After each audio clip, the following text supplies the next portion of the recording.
Black Star Network is here. Hold no punches. I'm real revolutionary right now. Support this man, Black Media. He makes sure that our stories are told. Thank you for being the voice of Black America, Roland. Stay black. I love y'all. All momentum we have now, we have to keep this going. The video looks phenomenal. See, there's a difference between Black Star Network and Black-owned media and something like CNN. You can't be Black-owned media and be scared. It's time to be smart. Bring your eyeballs home. You dig?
Hey folks, today is Thursday, January 20th, 2022. Coming up on Roland Martin Unfiltered, streaming live on the Black Star Network.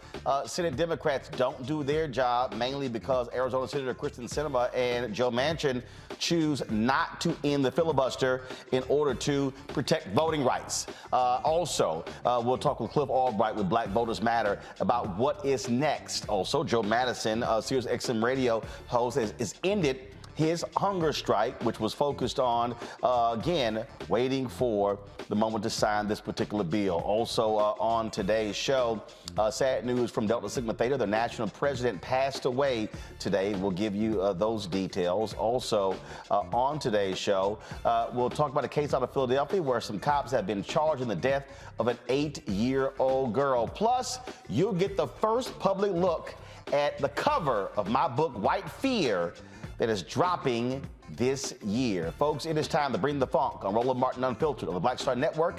Let's go. He's got it. Whatever the miss, he's on it. Whatever it is, he's got the scoop, the fact, the find. And when it breaks, he's right on time and it's rolling. Best believe he's knowing.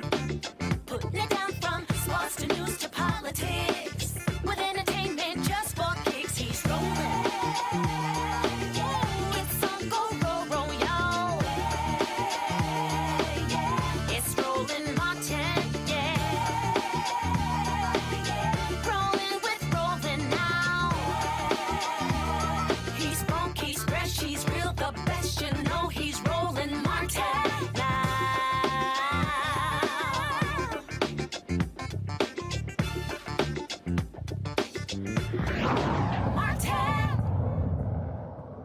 Well, folks, after the vote last night, there is no passage of the For the People Act or the John Lewis Act because Senate Democrats could not get 50 votes in order to end the filibuster. Just so you understand why the vote was 52 to 48, is because it allows for, by Senator Chuck Schumer, first of all, Arizona Senator Kyrsten Sinema and Joe Manchin, though they said they support the bills but chose not to end the filibuster, which meant 50 votes, 48 votes. Senator Chuck Schumer has to vote as well in order for him to bring the bill back up. And so that's why you see 52-48, so you understand why the vote count is what it was. So there were just a number of speeches that were given on the floor of the United States Senate that were powerful, that were strong from some folks like Maggie Hassan. We wouldn't even expect to give that kind of speech. But of course, one of the strongest was from a brother who truly understands this, one of 3 African Americans in the United States Senate. He represents Georgia as a pastor. That is Senator Raphael Warnock. Here's some of his 28-minute speech, some of what he had to say last night before the vote was taken. January 6th happened, but here's the thing. January 5th also happened. Georgia, a state in the old Confederacy, sent a black man and a Jewish man to the Senate in one fell swoop. Our nation has always had a complicated history, and I submit to you that here's where we are. We're swinging from a moral dilemma. We are caught somewhere between January 5th and January 6th. Between our hopes and our fears. Between bigotry and beloved community. And in each moment, we, the people, have to decide which way are we going to go and what are we willing to sacrifice in order to get there. The question today is, are we going to give in to a violent attack whose aim is now being pursued through partisan voter suppression laws in state legislatures? And sadly, Georgia, the same Georgia that sent me and my brother Ossoff to the Senate, not the people of Georgia, partisan state politicians, have decided to punish their own citizens for having the audacity to show up. And it isn't just about the restrictions around water and food distribution. The more fundamental question is, why are the lines so long in the first place? And why is that the case in certain communities? I know that some Americans listening to me right now don't know what we mean because that's not your experience. But it is the experience of so many of your fellow Americans. We need empathy, compassion, care for one another. While local election officials working in Lincoln County, Georgia, to close all but one polling location for a county that's bigger than 250 square miles. Why is the second most powerful legislator in the Georgia State Senate working right now to pass legislation to eliminate all ballot drop boxes in Georgia in the middle of a pandemic? Why are state leaders in Georgia right now working to take over the local elections board in Fulton County, where Ebenezer Baptist Church sits? There's a woman in Cobb County named Irish. She says she's tried repeatedly over the past 10 years to vote, but could not because of long lines and changing polling locations, people playing games. She said that she has often had to decide if she will work or vote. Another woman, Verona from Cobb County, says that she waited in line for 8 hours in the rain at her local library, 8 hours to vote. I run into constituents all the time who tell me that they waited for hours to vote for me. I'm honored that they voted for me, but I'm sad that they should have to wait for 8 hours. A student in Atlanta named Isabella says that she and many of her friends who could not vote in the November 2020 election because they did not want to skip class to stand in line. Why are state leaders in Georgia behaving as if giving voters these awful choices is normal, or that voters like these Georgians don't exist?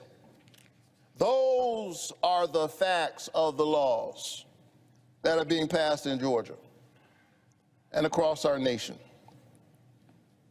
And so here's the question tonight.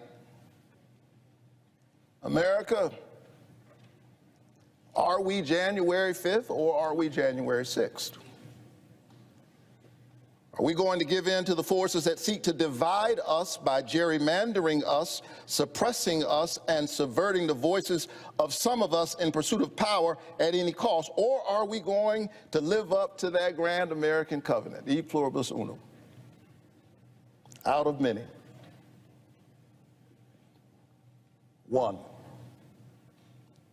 I choose what Dr. King called beloved community. I choose America. I choose a nation that embraces all of us. We've been summoned here.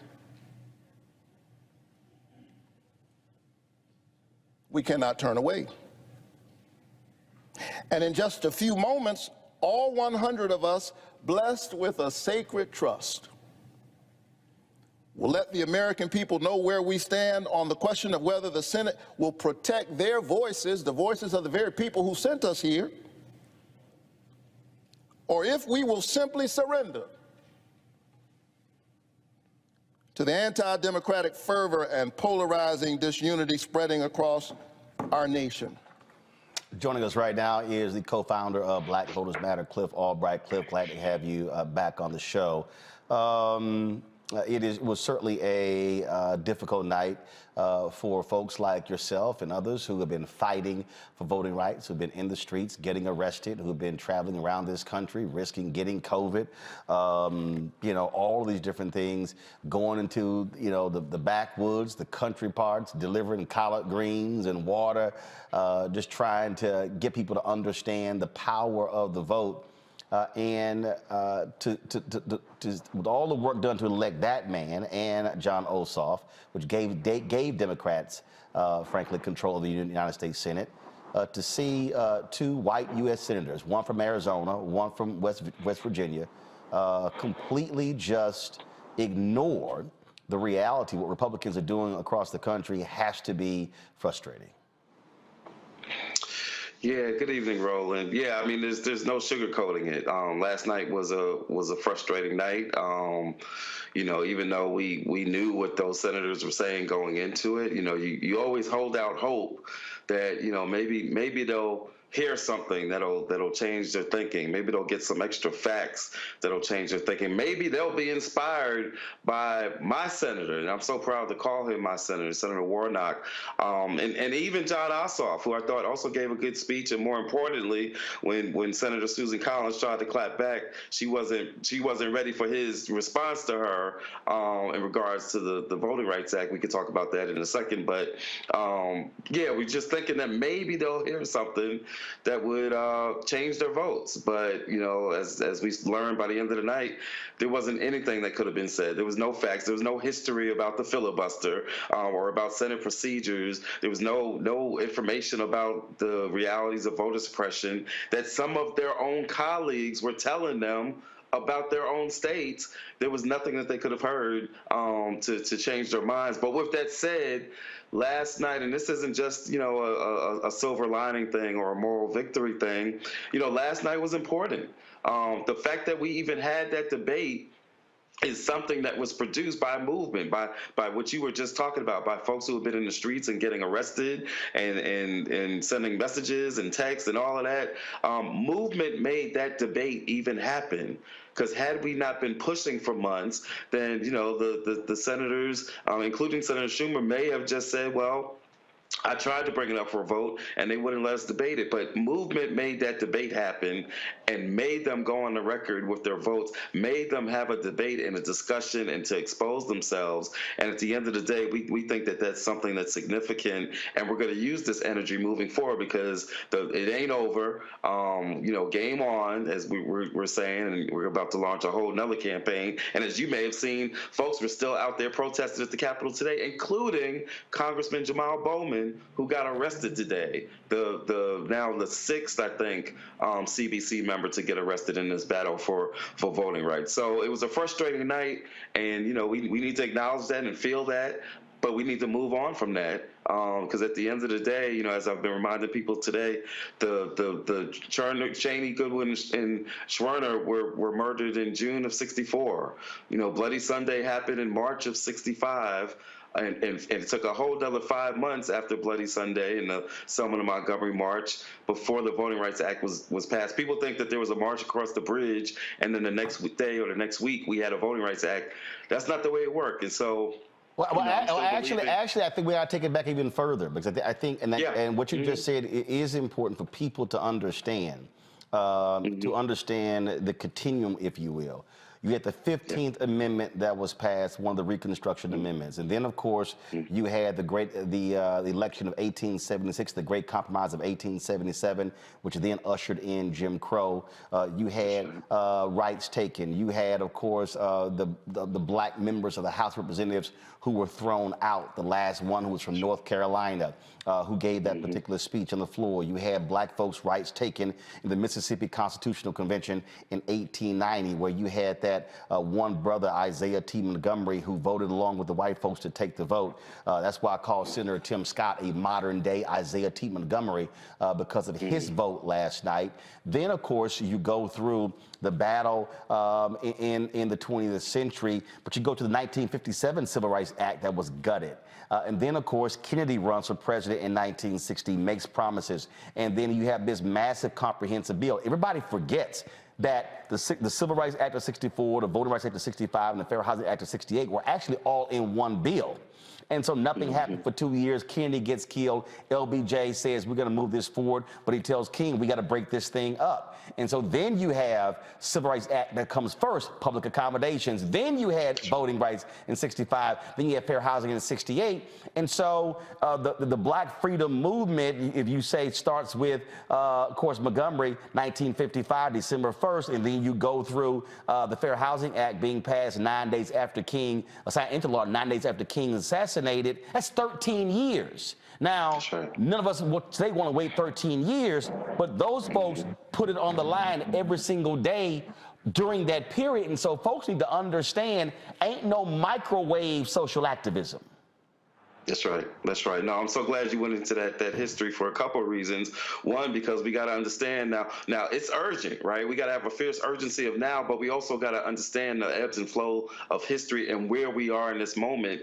And just because we didn't get what we wanted last night doesn't mean that the battle is over. And so understanding that history is important.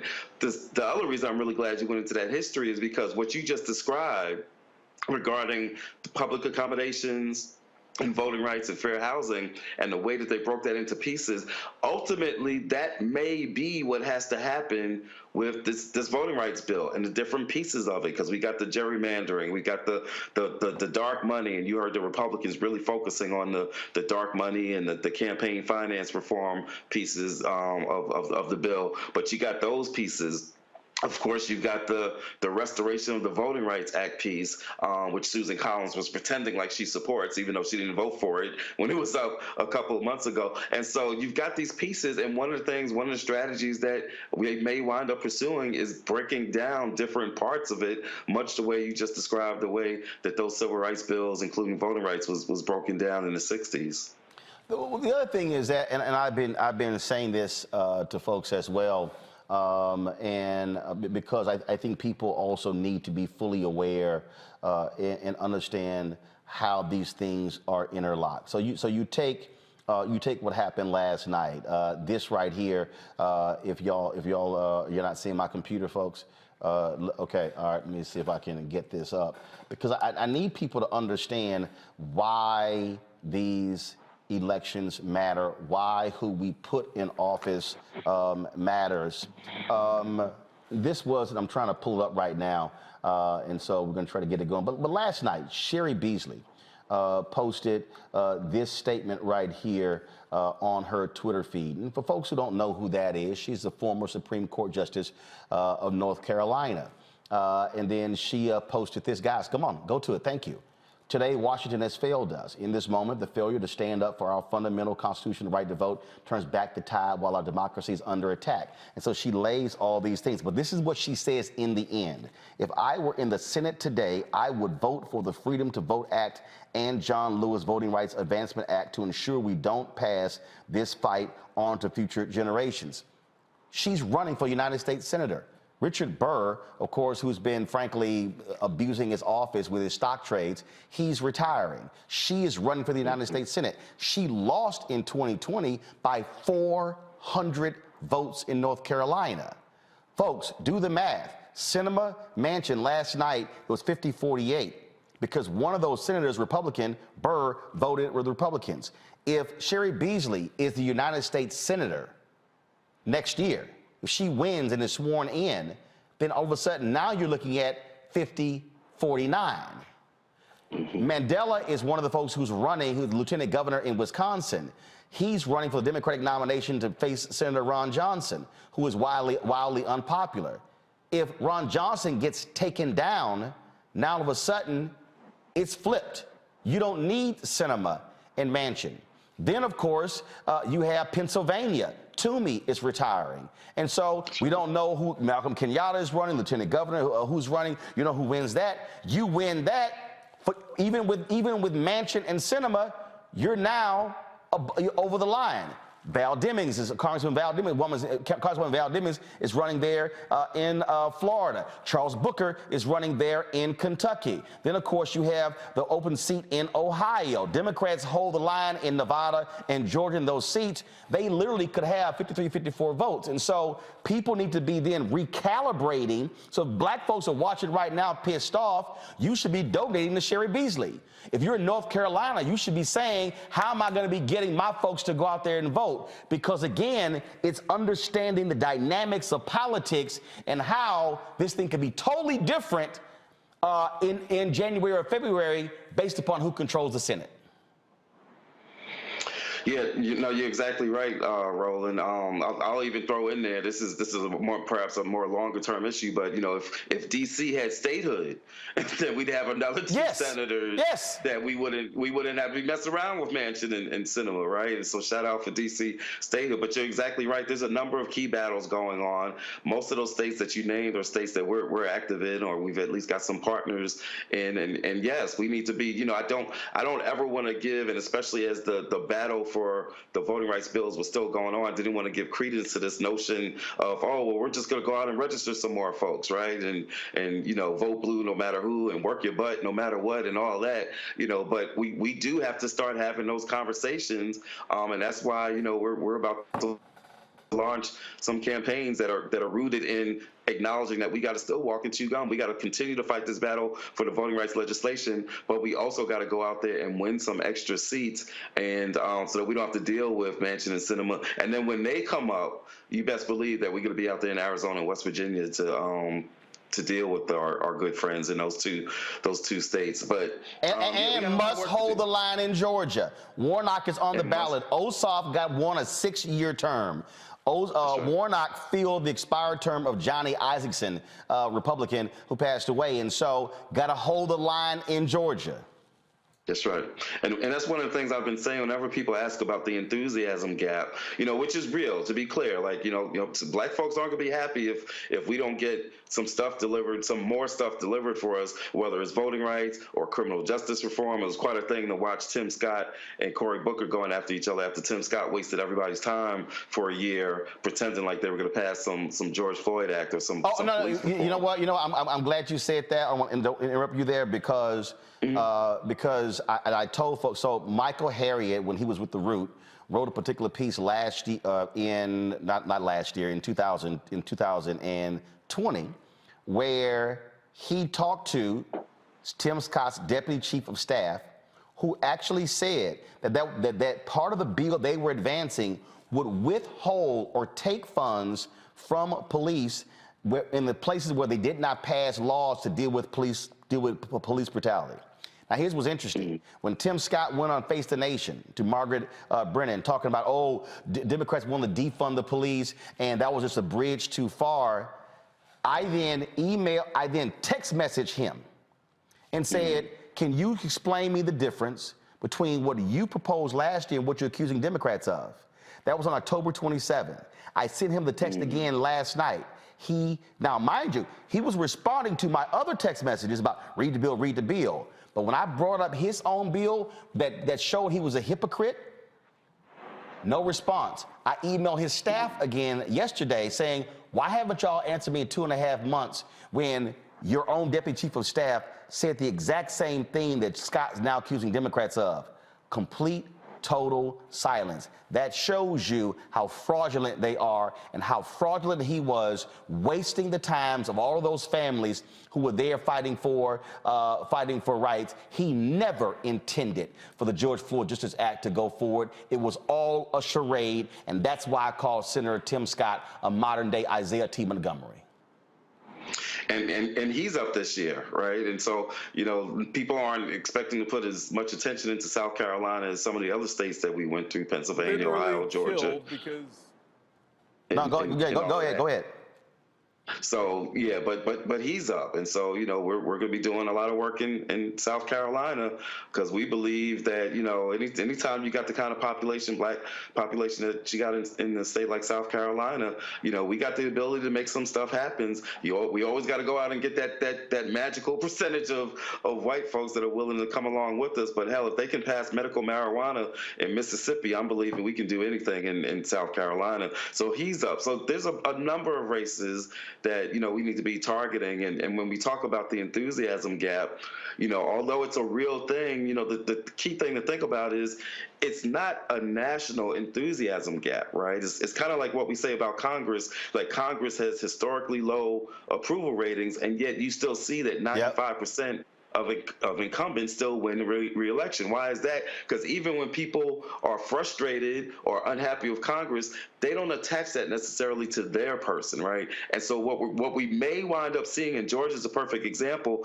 even black folks that are upset with Biden or Democrats in the Senate, we're not upset with Warnock, right? We know that he was out there fighting, and so you might not see the same lack of enthusiasm someplace like Georgia as you might in some other states, like say a Delaware, where I don't know if those senators are up for Carper and Coons, but they didn't fight like Warnock, and so there would be a bigger enthusiasm gap there than you would see in some place like Georgia.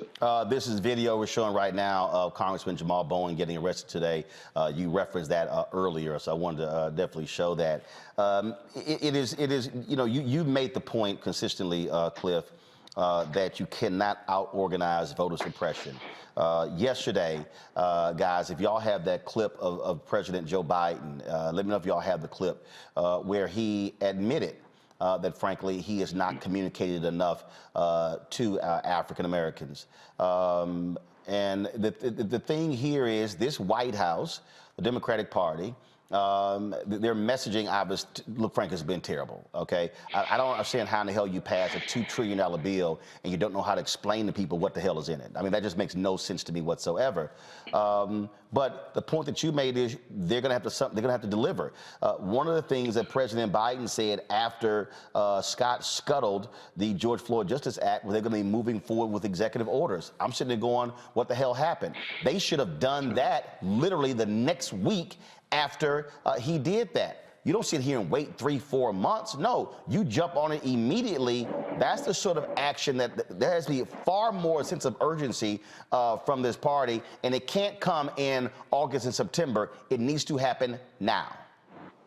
Yeah, it needs to happen now. It needs to happen yesterday. Truth be told, that could have happened. He didn't even have to wait for the George Floyd Act to fall apart. He could have done that on January 21st, January 22nd of 2021 when he came in. He could have done the executive orders now on that. So you're exactly right. It's past time for some of those executive orders, whether that's on policing or student loan debt, which, to be clear, is a racial justice issue. You know, dealing with student loan debt and debt cancellation can have an immediate impact on the racial wealth gap. And so, you know, there are some actions that he can take that might help deal with whether or not there's going to be a lack of enthusiasm amongst black voters. You know, but at the end of the day, regardless of what we're going to do, they're going to have to get something passed because, you know, we've still got to deal with the attacks on drop boxes. Now you got this fool Purdue talking about, and not just him, he's just piggybacking on DeSantis, talking about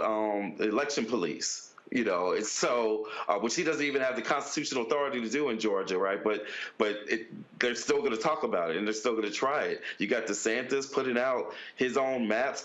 You got a governor in Florida putting out redistricting maps. That ain't your job. Stay in your lane, right? But again, this is all a part of the voter suppression that we're seeing, and so we're going to do what we need to do to talk to our folks and focus on our issues and mobilize folks. But we've got to.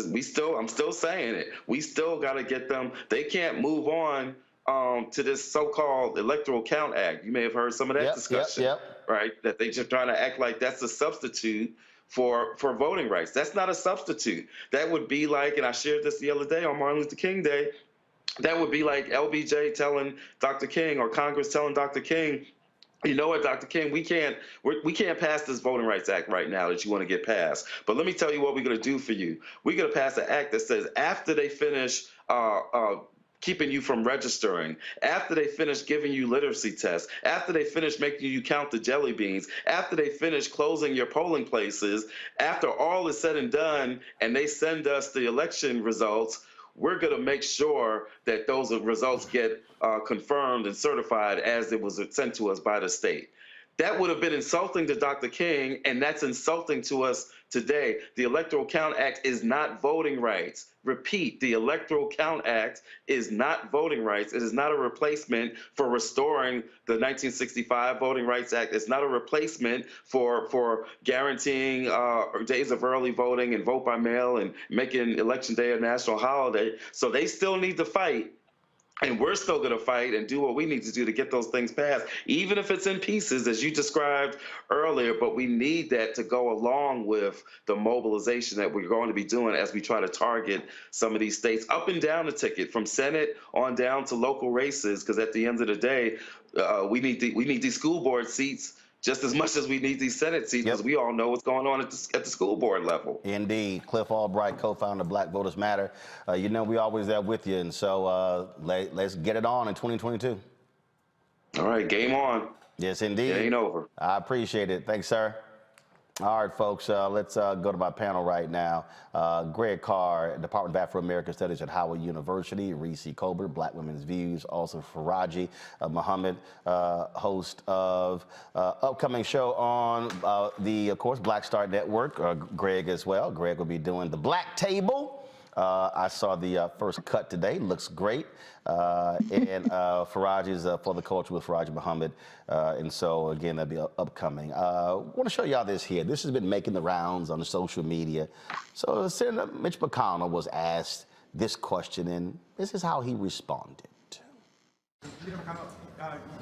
What's your message for voters of color who are concerned that without the John L. Lewis Voting Rights Act, they're not going to be able to vote in the midterm? Well, the concern is misplaced, because if you look at the statistics, African-American voters are voting in just as high a percentage as Americans. A recent survey, 94% of Americans thought it was easy to vote. This is not a problem. Turnout is up, biggest turnout since 1900. It's simply, they're being sold a bill of goods to support a Democratic effort to federalize elections, as Senator Black. Roll that top again.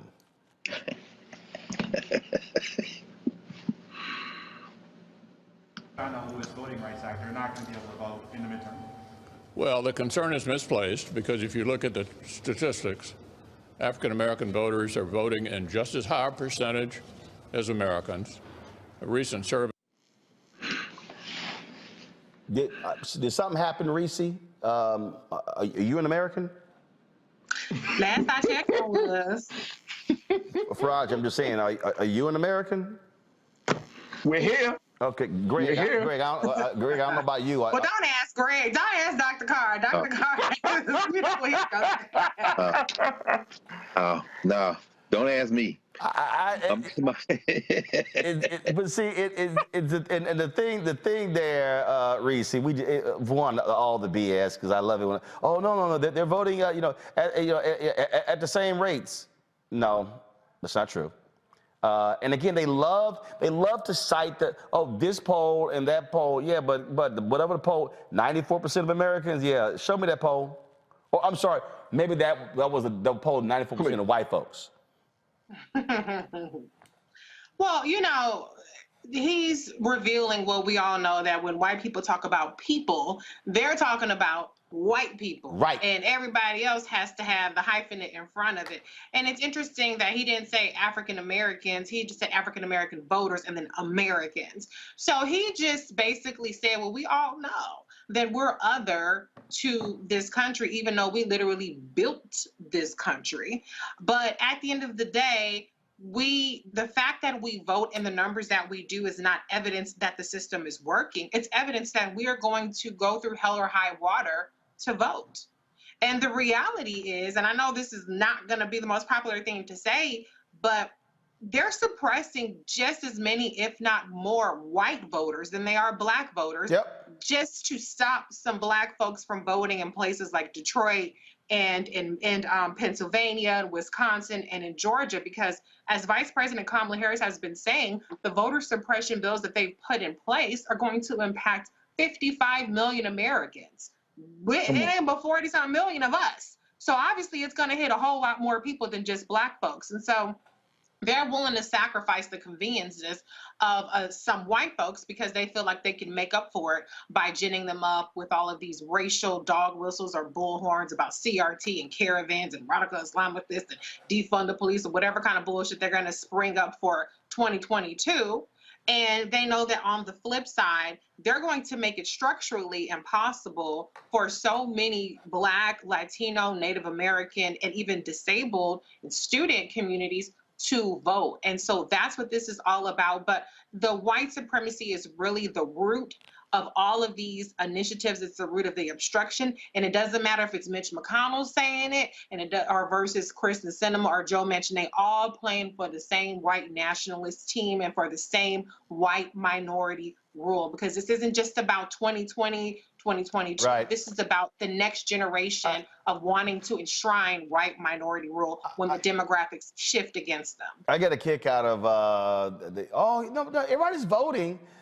But Raji, okay, fine. Y'all had to wait 6 hours. Okay, fine. You had to wait 8 hours. So that's sort of like saying, look, why y'all tripping? Y'all still got to eat, even though you had to go to the kitchen. Right. I mean, just because you didn't sit down at the counter, I mean, you still got the food out the back window, but you ate.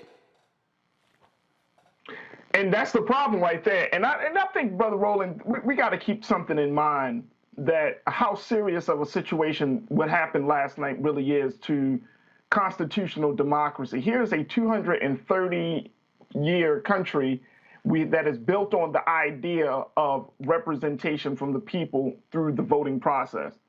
And so what we just saw last night was a major blow to that foundation.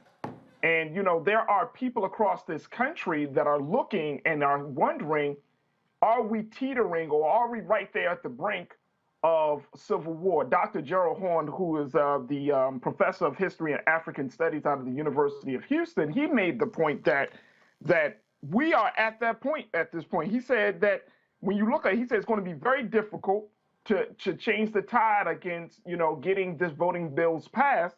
He said you have scholars who are talking about the United States on the verge of civil war. He said, in some ways, the situation in the United States is either spinning out of control or has spun out of control. So we're looking at a situation like this. Reese talked about those voter suppression bills, laws. The Brennan Center for Justice, which is a public policy institute out of New York, NYU, they say 400 laws have been introduced in 49 states restricting voter access.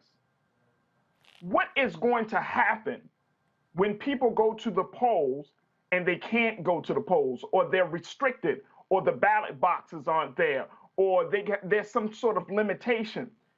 The United States government, the government leaders are playing games with our lives. Because why? If voting is supposed to be the most easiest way to participate in this democracy, and you can't say that at this point in time that people aren't already dissatisfied, you are going to essentially destroy, and I will go as far as to say to cultivate domestic terrorists against the United States government. Well, what you're dealing because people aren't going to be feeling like they're going to be seen or heard, or that their will is going to be fulfilled. Well, again, what you're dealing with here is that the old way was to simply firebomb churches, blow up houses, and intimidate black people, threaten them to lose their jobs. What they're doing here, Greg, is they're doing, as a federal court rule, surgical precision in terms of how they're able to attack. They're studying, I'm going to change this and change this. That's what they're doing. And so the Republicans in Congress are saying, hey, everything is fine. Hey, we see what you're doing on the state level. Y'all keep going. Hey, we don't see what the whole deal is, which says also to our folks, we'll be talking with a Black Lives Matter leader coming up next. It says to our folks why we can't just focus on what's happening here in the nation's capital. You know, we're just 2 blocks from the White House, a few blocks from the Capitol. You would be focused on what's happening in your state capital, because that's where they have been really creating the most havoc. That's exactly right. And by the way, Roland, I love the fact that you repping Tennessee State Tigers, man. I know that's one of the many HBCUs that is shown. So I know Dr. I'm wearing a hoodie. I'll explain a little bit later, because we, in honor of Alpha Phi Alpha, its 115th anniversary, I partnered with McDonald's to create 7 scholarships worth $15,000 each for HBCU juniors and seniors. I'll explain more about that later, but go ahead. Okay, yeah. Well, you've been saying you were going to do that, man. Y'all pay attention. This is why you support the Black Star Network. Roland is as good as his word. He's been saying that for years. Yeah, I mean, I love Mitch McConnell. He's an unreconstructed white nationalist, Klan adjacent. And my response to him would be the end of this month, I think the 25th of January is the filing deadline. Charles Booker, 2022, break Rand Paul's whole spine.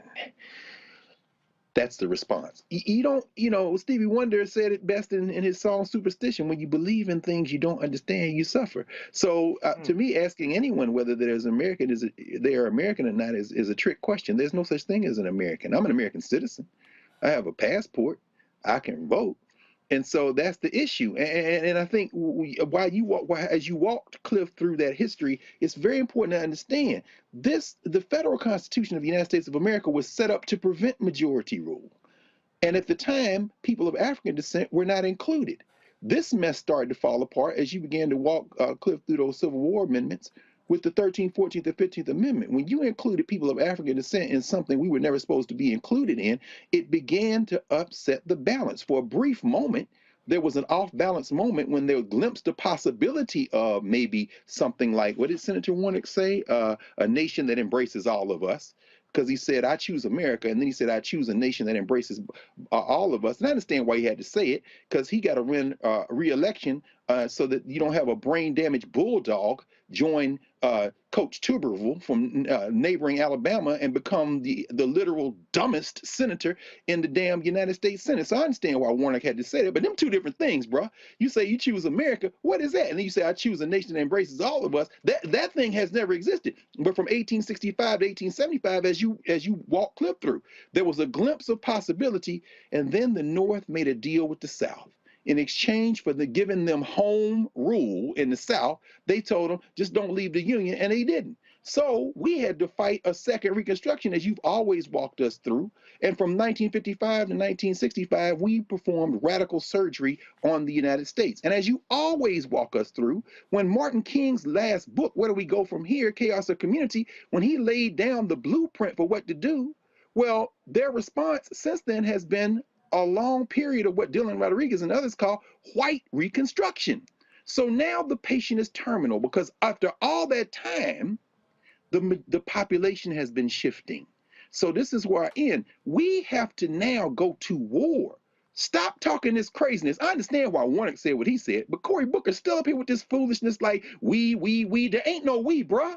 You know what you need to do in Kentucky? The president of Kentucky State University, the University of Kentucky, we got all them black ball players. You make election, you close your school. When Raphael Warnock says skipping class, they don't want to skip class to have to make them that awful choice. Bruh, don't you remember the students from Spelman and Clark and Morehouse and Morris Brown and the ITC who not only skipped school, left school altogether and went down, got their ass beat and fought back in them lunch counters? You got to go to war now. That means that you have a sleep-in at all these community centers and churches the night before the election. Then you go out there and feed everybody 5 miles from the place, and you get prepared to stay out there for 2 or 3 days. These are your open-ass enemies. Stop acting like standing in line for 6 to 12 hours is a damn sacrifice, and call these people who they are. Break their damn backs. Y'all got to stop talking different. You're talking a language they don't understand, bro. It's time to have some bass in your voice now. I may in the next hour, I may have to play that commentary I did in the first year of Trump. This means war, for people to understand where we are. I got to go to a break. We come back. We're going to bring in one of the leaders of the Black Lives Matter movement into this conversation. We're going to also talk about Biden's news conference yesterday, his first year, all of that. That's next right here on Roland Martin Unfiltered on the Black Star Network.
I'm Angie Stone. Hi, I'm Teresa Griffin. Oh, Roland.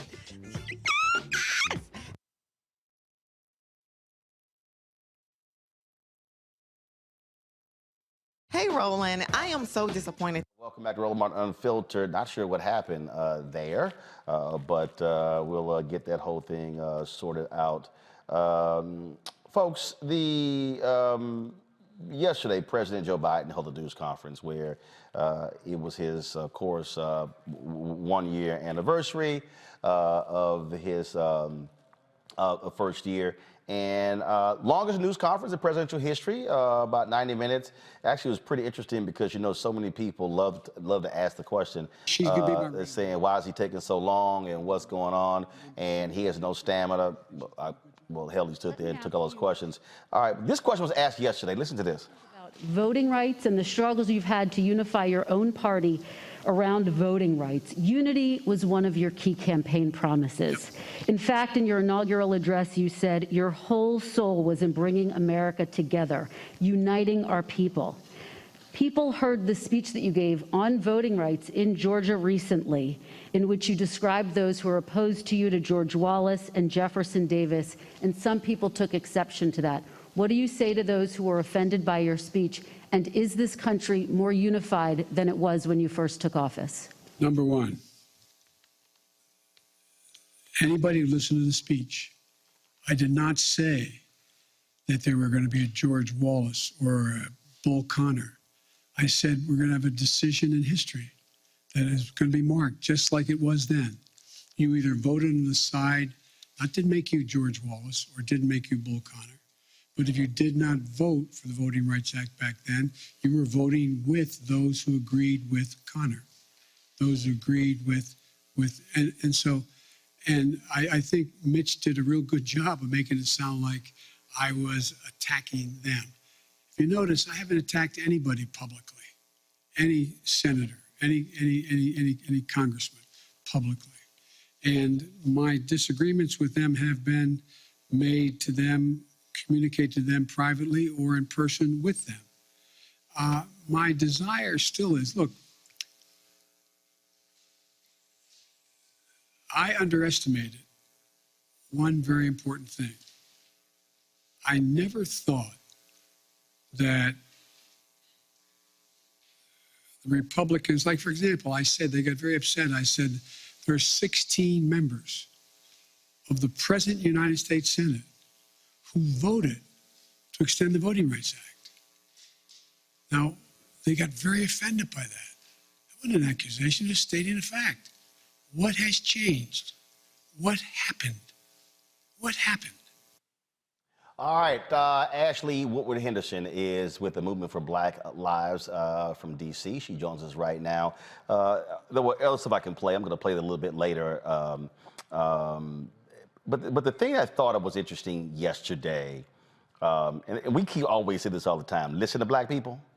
Biden remarked that he underestimated the obstruction of Republicans. And I'm like, you don't remember 8 years when you were vice president with Obama? You don't, like, black people tried to tell you this. They had no intention on moving forward with any policy whatsoever. And during the campaign, he kept talking as if, oh no, you know, stuff is gonna change, not Trump. We were like, no, player, no, it's not. No. And I mean, you in particular know more than most that not only did we tell him that when he was vice president, people have been telling that since he got into Congress. The confusion isn't that voting rights somehow is divisive in a U.S. context. In fact, the thing that is divisive in a U.S. context is making voting rights a partisan issue in the first place, right? White supremacy is divisive. He can't even have the gumption to say unequivocally that voting against voting rights is actually a racist endeavor and stick to it. Just shows us that, you know, we've got a lot of work to do before we see this battle won around voting rights, among other things. It was also interesting. First of all, I'm sick of all these punk ass media people. You know, they were like, oh my God, it was too long, or oh my God, you know, he sounded like Reagan, you know, at the end of his term. I mean, like, okay, don't sit here and complain about not having a news conference, then your bitch thing is too long, because when he had it, okay? It was an opportunity to actually ask questions and hear from him on a variety of issues. One of the things that he did criticize Obama when he said, hey, he went to Obama and they did not take a victory lap when it came to some of the major bills that they actually passed. Well, they're actually doing the exact same thing. Again, I hear people, when I see these polls, people say, oh my God, the economy, I saw Gianna Caldwell, so like an idiot on Fox News saying, the economy today is worse than it was in 2008. You mean we were losing 500,000 jobs a month? Dude, just stop it. But they do have to actually explain what the hell you passed, who it helps, as opposed to allowing the process story to reign supreme in D.C. That's true. I mean, and also don't count us out, right? We're not stupid. People remember getting stimulus checks. People remember child tax credits. People remember those things. But what we're also not confused by, Unc, is that those are platinum Band-Aids on the gaping wounds that people are facing at the convergence of the multiple crises that we're seeing in grassroots communities all across this country, particularly in the South. And y'all know particularly, I'm a Southern supremacist. I believe that as goes the South, so goes the nation isn't just an opinion, it's a fact, right? What we know is that down here in places like Georgia and Florida, Tennessee, Texas, North Carolina, South Carolina, that we're seeing all of these states, their governors, their legislative branches attack voter rights. We are seeing it over and over again. And what we're hearing from Biden is that we should just settle for the platinum Band-Aids that he's given us through executive orders, or the idea that just because he generally supports voting rights, that we should calm down, right? I hear Nina Simone singing too slow to me, right? That we're asking for too much too quickly, when actually what we've demanded is actual transformation of the systems that we've inherited. What we've gotten is very minimal response and a lot of work. It's not that we're confused about the nuance of the words he's using. We are aware. What we want is actually what we demanded. We didn't demand justice and policing. We demanded the People's Response Act. We demanded the Breathe Act, the Build Back Better Act. We are demanding the John Lewis Advancement Act and the Freedom to Vote Act. We are very clear about what we want. And we've been clear with Biden, and we've been clear with the folks in Congress. And it's time for them to put up, considering we risked our lives to usher them into these positions of power. I want to bring the panel in here. Reese, I'll go to you. Your thoughts on Biden's first year and weigh in on this conversation. Well, first of all, shout out to Vice President Kamala Harris. I know if I don't say it, nobody else is going to say it. So shout out to Vice President Kamala Harris on a successful first year, a historic first year. I do think actually people have a very short memory. And I think that right now people, they have these different, silos that people are mostly concerned about. Some of them are manufactured based on social media, like hashtag cancel student debt. I don't give a damn about nothing about student debt other than that. And so I do think that Biden and Harris have been shortchanged in terms of the just unequivocal quantitative data that shows a successful first year, unless we just don't have any measure that we describe success at that's objective. I mean, unemployment is down to 3.9%. Wages are up, and also inflation is up, but that's a result of the pandemic. We also have seen 5 million people gain health care. We saw 6 million jobs added just in 2021. So, I mean, there are a lot of just objectively good things that have happened. And that's not even talking about the way that child poverty was cut in half, particularly for Black children as a result of the child tax credit, the kind of work that Vice President Kamala Harris did around Black maternal mortality, as well as emphasizing lead removal, which is something that disproportionately impacts us. And so I can go on talking about the judges, the record number of Black judges that Biden appointed. He recently appointed 2 Black people who are nominated to the Federal Reserve, which is the first Black woman in history ever nominated for that, and only the 4th Black man nominated. That was Dr. Cole, or Dr. Clark, and Dr. Jefferson, out of over 100 nominees. And so we see that the institution, the executive branch, is being transformed in a way that we haven't seen in a very quick fashion. But the problem is that people want more yesterday. Instead of realizing that this is a 4-year term, we have a divided Congress that is relentless in its obstruction in terms of the Republicans. And then you have 2 wishy-washy Democrats who are not up for a vote for several more years. So there really isn't any kind of electoral leverage that you have over them. And Majority Leader Chuck Schumer hasn't cracked the code on how to deal with them. So as far as complaints about Biden's performance, people have to have a news story. They have to pounce on whatever little gotcha moments that they have. But I'm looking at the substance of what has been accomplished, and I'm looking beyond the games and the punditry and the opinions, and I'm just looking at what's on paper. And I understand that doesn't line up with people's feelings and their perceptions, but you have to have something that you're using to base a measurement on, and he's getting held to a different standard than even Donald Trump was. Ashley, so I'm sorry, go ahead. Actually, so what do you want to see in this second year? Because here's what we're dealing with. An incumbent president typically loses seats in a midterm election. Republicans are literally gerrymandering themselves into a majority. The Senate is 50-50. So this point next year, Republicans could very well control the U.S. House and the U.S. Senate. That means that this may be this might be his last shot at driving policy.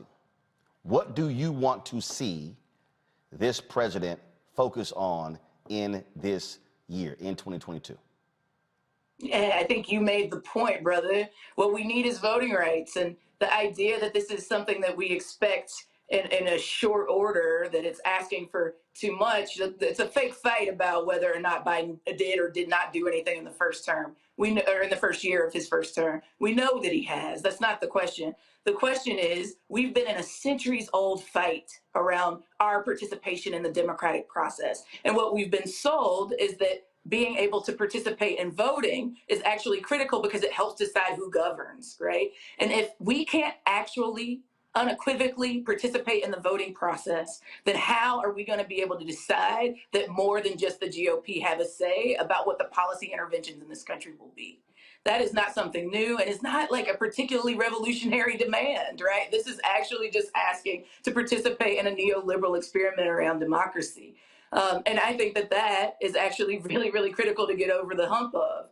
What is also real is that social movements and grassroots communities all across this country have said that we don't want to pick off important issues that are impacting people's intersectional lives, things around policing, things around immigration, around the economy, around infrastructure, around climate and other things. But what is real is that if we do not get something around voting rights, even as Cliff said, even if we have to break the bill down and get it passed in smaller ways, if we don't do that, then our ability to be able to move progressive policy and get elected people who are actually from and of our communities that see a progressive movement forward and electoral justice, bending the moral arc of the universe towards justice, I think we're in for a world of hurt by the midterms and the next presidential. Greg, your assessment, first year, what do you want second year? Well, I agree. I agree with Ashley. I think you really laid it out, sis. My assessment of the first year is pretty much like that 59% of folk who were polled by NBC. And by the way, shout out to Kyrsten Welker I know she's got a job she has to do, but to ask that question is utterly absurd. Yes, Joe Biden's a white man. He ain't got no other country to go to. So yeah, you're going to talk about unifying, but then for her to ask him a question like that's a real question, you're not going to unify something that has never been together. It's not fractured. It was never together. Joe Biden lives in a delusional world, so I understand why she had to ask that delusional question. But I expect in that NBC poll, 59% of those folks said that the presidency is going as expected. And yes, why? Ashley just laid it out. We can count. Everybody know that cosplay coal miner out of West Virginia is a wholly owned subsidiary of his owners, and everybody knows that Toonie Loon in Arizona is a wholly owned subsidiary of her donors. We can count. We knew there wasn't going to be no legislation passed. So what I expect for the next coming year now, and you know, it reminds me, we are back now in terms of our attitude. We need to take the attitude of the 1940s and 50s. Remember the first SNCC. Not Student Nonviolent Coordinating Committee, but the Southern Negro Youth Conference, which met in South Carolina at Benedict College, and W.E.B. Du Bois gave a famous speech called Behold the Land. And Ashley, you just hit it again, sis. Du Bois told those young people in the first SNCC, the future of the Negro is in the South. It's time to get everybody registered to vote. It's time to bust them out from the inside, and then you got to overwhelm them. But you got to stop acting like you live in a country where these people have an agreement. There's only one side fighting right now. And you're right, Roland. This is ignorance. Reese, you said it. Now I'll end with this. These people, Reese is laying out the facts. But as you said, Ashley, it ain't about the facts. These people don't give a damn. Tim Scott will lie to his face. Mitch McConnell is an unregistered white supremacist. They don't give a damn about the facts. All they care about is POWER. So stop trying to talk to them and break their backs. That's it. Baraji, weigh in. I think that the first year of the president has been, you know, it has its highs and its lows. I mean, one of the big things that I think we need to look at is something that we've talked about here on this show, Brother Roland and family, the fact that the president has gotten 41 federal circuit and district court judges confirmed by the Senate. That's just one. You know, I think that's certainly a whole lot of black women. And a whole lot of black women. We've talked about that extensively, so we can't overlook that. But, you know, when we also look at the economy, you know, you have a lot of people that have gone back to work. 6.4 million people have found jobs in you know, over this first year of the president's term. When you're talking about, you know, like Reese said, the economy is moving forward in terms of the country moving forward. But here's the thing. None of that is being felt by the American people, and most importantly, black folks in this country. None of that is being felt. Because why? President Biden stood on the grounds of the Capitol on January 20th, 2021, and said that he was going to move this country in a different direction. Now, I think that as much as we're having this conversation about what he has done, we have to ask the question, well, what are we doing to make a new reality for this country? We cannot have this unrealistic expectation that this one man with a few people in his administration, with a black woman by his side, is going to change the tide of the destiny of this country in 1 year. That's not going to happen. I mean, let's keep that real. So this is also the time that I think we need to stop sitting on our damn hands and get up and do something for ourselves, our families, and our communities, whether you're black or white. Doesn't matter. The point is that we have to get more engaged. And one of the things you asked Brother Roland about, you know, what do I want to see? I want to see black folks I want to see policy dedicated for black folks actually getting passed for black folks. I mean, hold on. Like what? No, wait. Like what? Sir. Like what? George Floyd, Police Act. Can we get something with that? We talked about voting rights. We still haven't talked. We dealt with that. So we still got to deal with the George Floyd Policing Act. I don't know when that's going to happen. Let's talk about again. Here's the issue that you face, and everything you're talking about, understand. But this is the issue that we still have to deal with, Ashley. Unless they craft something that picks up 10 Republican votes, they are not going to end the filibuster. It is abundantly clear. Manchin made it perfectly clear yesterday. Sinema made it perfectly clear. So this is now where we are. Where we are now is, and I agree on George Floyd. I agree on voting. But if you cannot get 10 votes in the conversation, so now what do we do? Yeah, I mean, one is that we would hope that there'd be more organizing, right? The people have to recognize that actually just lobbying in a Congress that is in this stalemate isn't the only tactic in our tactical toolbox, right? And Roland, you call us to do these things all the time, not only just to show up on the Hill to lobby and advocate for ourselves, but to organize and base bill, to use the direct action.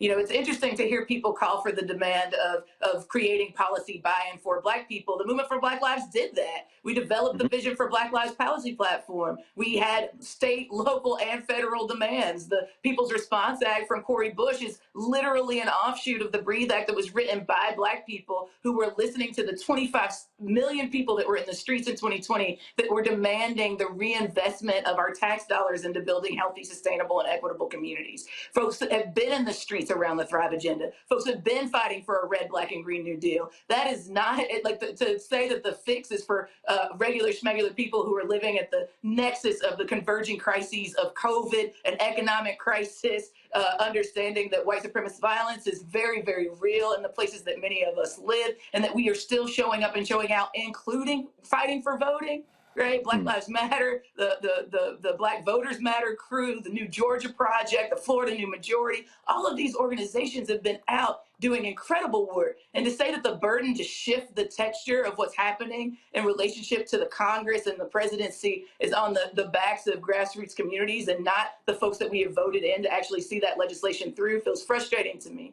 What I feel certain of is that if the Democrats continue to prioritize bipartisanship over actually executing the power that they have been given, that people literally risked their lives over the last few centuries and over the last few years to give them, then they will likely not be in a position to do that again. And it's going to be up to us to utilize those other tactics to be able to meet the needs, the material needs of our people. So what I need everybody watching and listening to understand, and part of the thing that we do on this show is what I call Schoolhouse Rock 2.0. This is Civics 101. It is one thing to be pissed off. It is one thing to be angry. It's one thing to be upset. It's one thing to say, damn it, what is Biden doing? Damn it, why is it Harris getting this stuff done? It's real easy to do all of that. But I also know how to count. Yes. And if the system is set up right now that you ain't gonna get a simple majority because 2 Democrats don't want to stop the filibuster, then the reality is, as what Cliff said, as what Congressman Jim Clyburn said on Friday, okay, that whole electoral count act or whatever, he was like, all right, since y'all say that's the thing, let's put some stuff in that. See, again, let me walk y'all through 64, 65, 68. The bills were broken up. We don't want the bills to be broken up, but they were broken up. And if you got to get a piece of something, that's right. Versus right now you got nothing, then you do that. But then, like King, like Haidt, like Young, like Wilkins, like Marshall, like Snick, like Court, they then said, all right, we're going to take this piece of chicken but we want the rest of that damn chicken. And the sides, and the dessert, and the drink. We'll take that one piece right now. But we've got to have people who are listening and watching. You have got to make a decision today. What are you going to do? You got to decide whether you're going to sit your ass at home, watch us talk about this, or you going to say, I'm going to volunteer to call somebody. I'm going to send $5 to the Movement for Black Lives. I'm going to send some money to Sherry Beasley's campaign in North Carolina, and Val Demings in Florida, and Kenyatta in Pennsylvania, and Mandela in Wisconsin. You got a sister who's running in Ohio, okay? You got to make a decision, okay, what role am I going to play in this? Because guess what? They are planning. That's right. They are plotting. Whole bunch of y'all, especially some of y'all yackers on YouTube, all y'all trash this show, what we doing, but all y'all doing is talking about me. You ain't talking about how to organize and mobilize. Steve Bannon is. That's right. That's right. Okay, that's what they're doing. And so at some point, we're gonna need this generation to say, I got to put some skin in the game. But I also realize everybody who said they marched with King lied. You preach it. Come on. Because everybody didn't march with King. One piece of the chicken. We need all of the rest of the promise, and I think that's the point, right? It's like we've gotten this piecemeal reform before, right? We had a Voting Rights Act that then they literally just gutted until it's nearly meaningless, and conceded those of us that are under right-wing control on the state level just have to, say a prayer and do the best organizing we can do to try to live to fight another day. And so I think you're right. I think, the Breathe Act is a perfect example of that. And you'll remember, Roland, that we proposed an omnibus bill that included everything in the kitchen sink around policing. And then what we were... But you had a lot of people saying, ain't no black agenda. There's no black agenda. Nobody wrote a black agenda. Like 40-page document of policy demands that led to the origin of the Breathe Act. Not to mention a lot of the work that my comrades here on the call, on this very night talking on your show have worked on for decades. But we had an omnibus bill called the Breathe Act. We've seen what it looks like to then say, actually, let's start to piecemeal that with the People's Response Act, again, that Cori Bush is pushing. So again, it's not that there's a lack of policy demands. The issue is if we only get one piece of the chicken, but we still have a two-party system that continues to fail us because one angle of it is using all means, whether it's legal or not, to consolidate their wealth and power on the GOP side, and then a Democratic Party that is stuck in a stalemate around bipartisanship on the other side. The people actually have to do more then, and I get that. But what is also real is that we need the folks that we're risking our lives to get in some of those elected seats on the Democratic Party side to have the actual gumption to follow through on the things that they know their constituents really, really, really, really need and have been demanding, and not just demanding over the last few years since the Movement for Black Lives has existed, but for as long as like COFO and all of the other organizations that have been fighting on the policy arena have been demanding for as long as Black people have been in this country.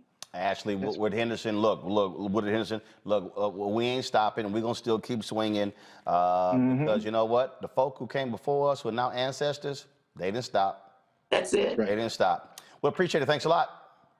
Love you much. Thanks a bunch. You take care. All right, folks, got to go to break. When we come back, we will have more Roland Martin Unfiltered. Man, we got lots more to cover, y'all, including a couple of memoriams. One of them, the passing of the recently installed president of Delta Sigma Theta Sorority Incorporated, who passed away this morning. We also, of course, have our Black and Missing that we always do.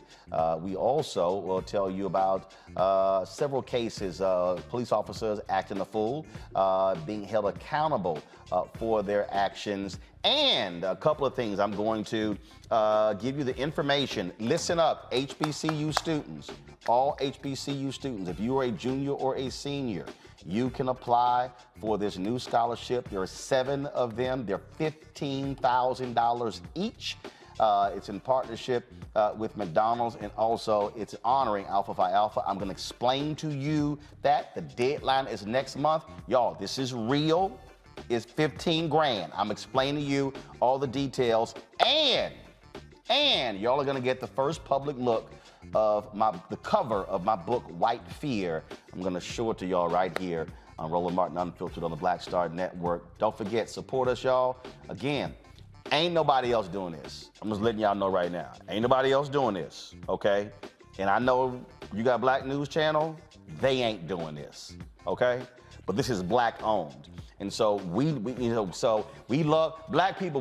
Black people make everybody else stuff hot. We make Clubhouse hot, man. We were downloading the Clubhouse app. Well, guess what? Let's see us have the same energy for the Black Star Network app. So go to Apple phone, Android phone, Apple TV, Roku TV, Amazon Fire, Xbox One, Samsung. Download the app. You can also support us, our Bring the Funk fan club, by joining. Our goal is to get $50 each from each one of our fans, averaging $4.19 a month, 13 cents a day. There are people who have given less, those who have given more. We appreciate it. Cash App, $RM Unfiltered, PayPal, R Martin Unfiltered, Venmo is RM Unfiltered, Zelle is Roland@RolandSMartin.com, Roland@RolandMartinUnfiltered.com. All right, y'all. I'll be back in a moment.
Just about hurting Black folk. Right. You got to deal with it. It's injustice. It's wrong. I do feel like in this generation, we've got to do more around being intentional in resolving conflict. You and I haven't always agreed. Yeah. But we agree on the big piece. Yeah. Our conflict is not about destruction. Conflict's going to happen.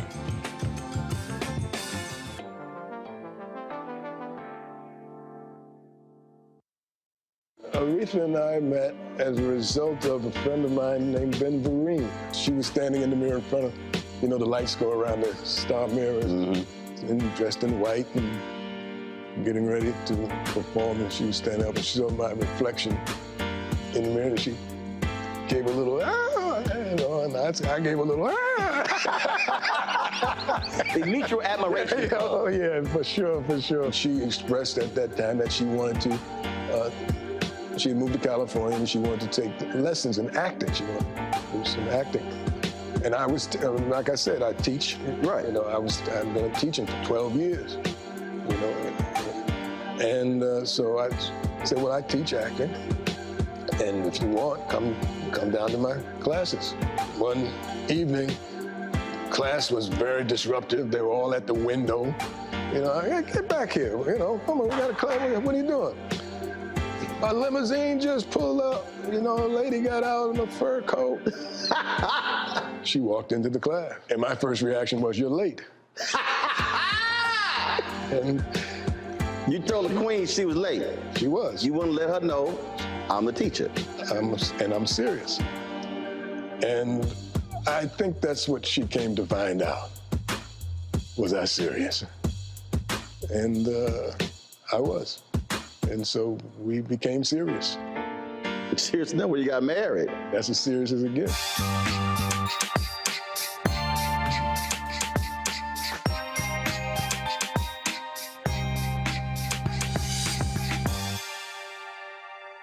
Hey everybody, it's your girl Lunel. So what's up? This is your boy Earthquake. Hi, I'm Chaley Rose, and you're watching Roland Martin Unfiltered.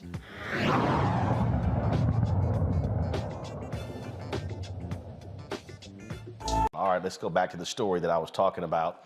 before we lost power, and that is a story out of Wichita, Kansas, where police officers and detention staff will not face charges after a teen dies in custody near Wichita, Kansas. In September, Cedric Lofton died at a hospital 2 days after the altercation at the Sedgwick County Juvenile Intake and Assessment Center. A December autopsy report contradicted an earlier preliminary finding that the teenager hadn't suffered life-threatening injuries. The autopsy ruled the death a homicide. Bennett says the state's Stand Your Ground law prevents him from bringing any charges.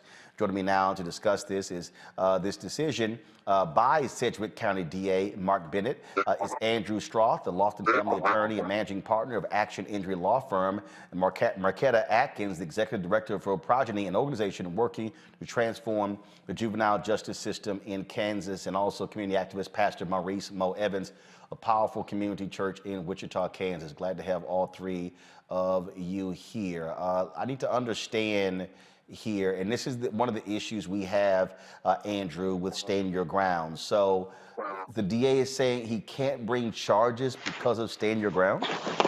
Yeah, I will tell you, it's a stunning decision by a district attorney who has failed over the years to charge any law enforcement. And again, the theory of Stand Your Ground does not fit this scenario. Cedric Lofton, 17-year-old teenager, 135 pounds, was unarmed, did not present a threat, and is put in the prone position and basically suffocated. They took his breath away and they killed him. And the district attorney is saying Stand Your Ground. It doesn't make any sense, is not based on the theory. It doesn't support the facts. And the family and Pastor Maurice Evans and others are asking for an independent special prosecutor to re-examine the objective evidence in this case. Pastor, what is that process to get a special prosecutor? Must the DA recuse himself? Does it come from the governor? How does that work? We're looking at every option. Apparently, the state of Kansas does not have the ability to, by means of law, or so we've been told, that there's no provision within the law to allow him to be replaced. But there's nothing that stops him from assigning one, from volunteering. Mark Bennett has said that it would make him look bad and that he would not necessarily be seen as competent, or that he would be seen as incompetent if he were to assign a special prosecutor. We're not concerned with that. His efforts so far have not been adequate, and so we're looking at other options for possibly, hopefully, Department of Justice or some other way that we can get a special prosecutor assigned to this case, have it reopened, and charges filed, rather than saying no one's accountable. This is the kind of thing that we have seen, Marquetta, in so many other states that just makes no sense whatsoever. It is as if people have the absolute right to shoot to kill, and they have no consequences. Absolutely. I think society and this country is teaching us our kids are expendable, and they're not. Cedric was a child. He was in a mental health crisis, and he deserved to get the help that he needed. He did not deserve to go to JIAC. He did not deserve to come out of there dead. And so we have to stop this trend of making this nation think that our kids are expendable, because they are not. But I'm trying to understand how the Stand Your Ground law applies. Where did this actually take place? Was it inside the facility? It happened inside the facility. Yeah. Yeah, it was earlier interaction with the Wichita Police Department, but he was actually suffocated and crushed inside the juvenile intake center. And you can see on the video the stress and pressure that was put on Cedric. And let's be clear, they put Cedric in the prone position, face down. And that is a dangerous position and against policy. And it was for approximately 20 minutes. Okay, so how does, so I'm just trying to and this is what I'm trying to understand here. Okay, so these are, the individuals who did this, they work for the facility? Correct. Okay. Which means that they have procedures. That's right. So he's face down. Yes. Are they saying that he was striking them, he was fighting them, he was beating them, he was biting them? What are they saying? You know, Pastor Mo, why don't you respond to that? Because the DA's report, Mark Bennett's report, is so disturbing that you got a young man not posing a threat that they basically killed. So stand your ground makes no sense. And they interviewed the individuals at JIAC, and even their own interviews don't indicate a threat. But Pastor Mo, I defer to you. Pastor, you there? Actually, we lost him. I'm here. Okay, Pastor, you back? Go ahead. Yeah, the whole thing has been sophistry from the beginning. The reason why people are concerned in saying, you know, this doesn't make any sense is because there have been lies and miscommunications from the beginning. What we know is that he was actually held down, he was handcuffed, he was shackled. There was a person at his feet, there was a person sitting on his back, there was a person holding each arm. And so what we know is that this happened for at least 45 minutes before they realized that he was unresponsive and unconscious. So none of this makes sense. I don't understand how 4 people have someone shackled, handcuffed, and they feel their life is in danger. Because that's a stand your ground, right? That your life is in danger and Right. it's an imminent threat. Where does that come from? I mean, that means that my life is in danger, that somebody has done something to put my life in danger. And so what I don't understand is how you can be in a facility a person can't get out of. You have complete control of that person's movements. 4 people are holding him down, and it's stand your ground? They're holding a young person responsible for his murder. They're holding a 17-year-old child in a mental health crisis responsible for his own murder. And Glenna Martinez, that runs the facility, in a press conference yesterday, said that the staff did procedure. And if that is a procedure, they grossly need to change that procedure. And it does not fit stand your ground. Question here, that is, all right, is there any call for the Department of Justice come in, someone else, I mean, the state authorities to look into this, anything?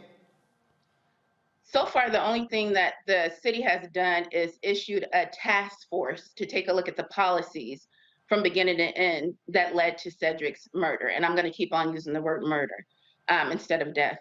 But to me, that is not good enough. Somebody needs to be held accountable, specifically Mark Bennett, because he had the power to make this right. And the message that he's sending out is so critical, especially for young people who are already going through it, who are in mental health crisis. What is the message we're sending to these kids and their parents when they need help? Because who wants to call for help and risk their child being murdered and taken to the wrong facility instead of getting the help that they need because an officer feels threatened or because a staff that is supposed to be equipped to handle situations like this feels threatened?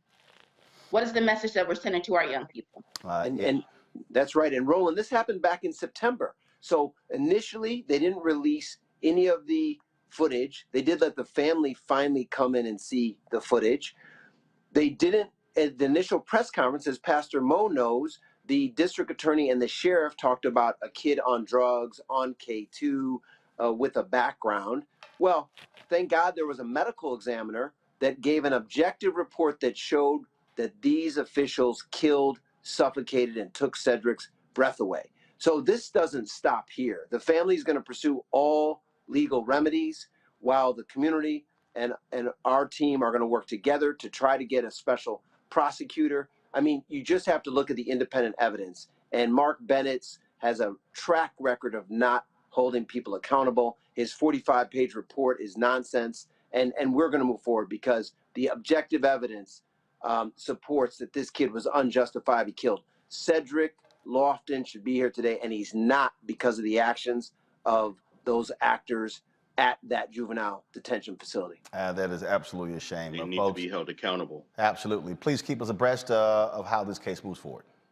Yeah, we need an external audit, and I want to put that out there. We need somebody outside of Wichita to come in and view what's happening here, because there is no way that this child should be murdered and his legacy be left in vain. And on top of that, we have to realize that these systems, these juvenile justice systems, are not working.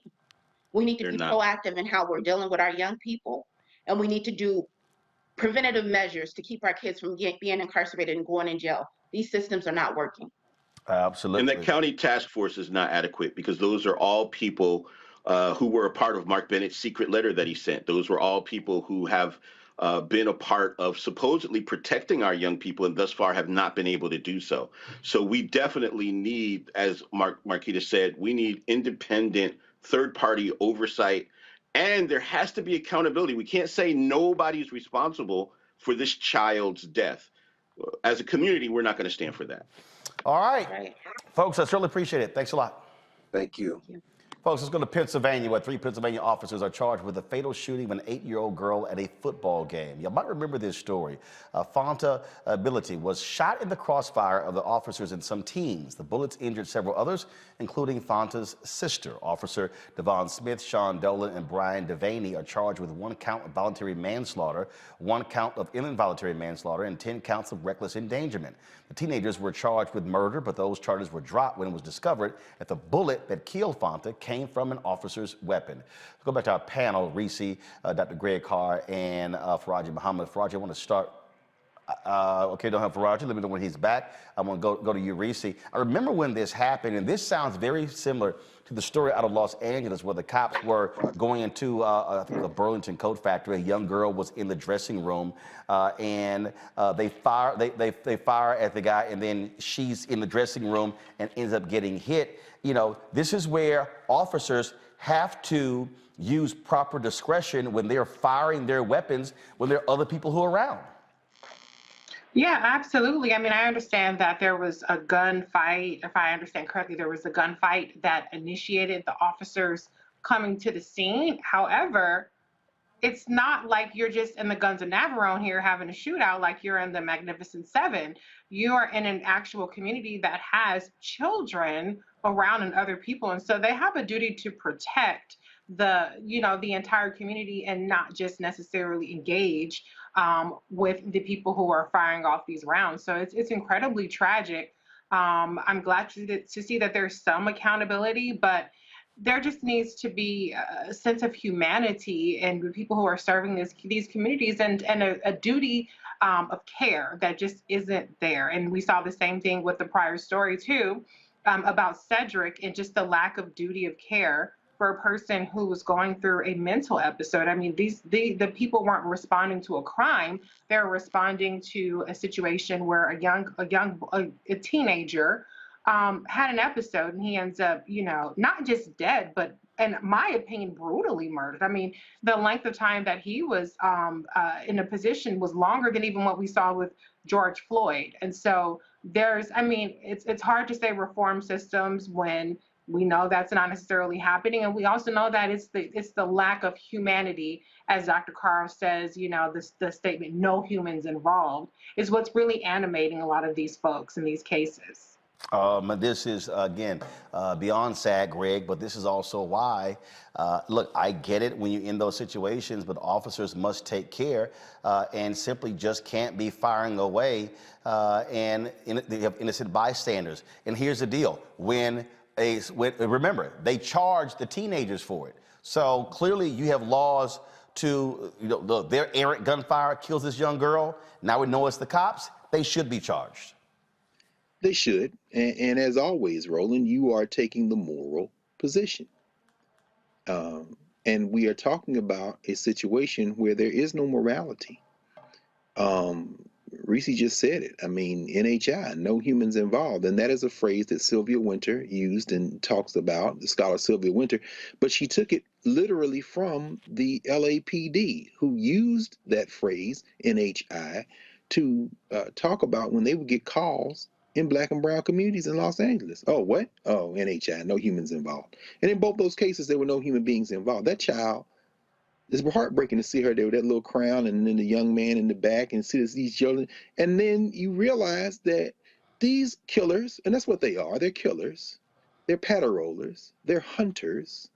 Their first move, like they're in an episode of Chicago PD or Law and Order, is to empty their clip.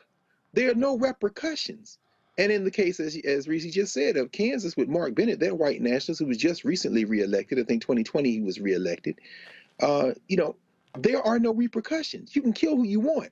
Now, the one thing that ties those two cases together is, the defense lawyer for Smith, Dolan, and Devaney is arguing that, this had to do with violent criminals. So they can't put it on the 18-year-old who they gave 32 to 64 months for his actions.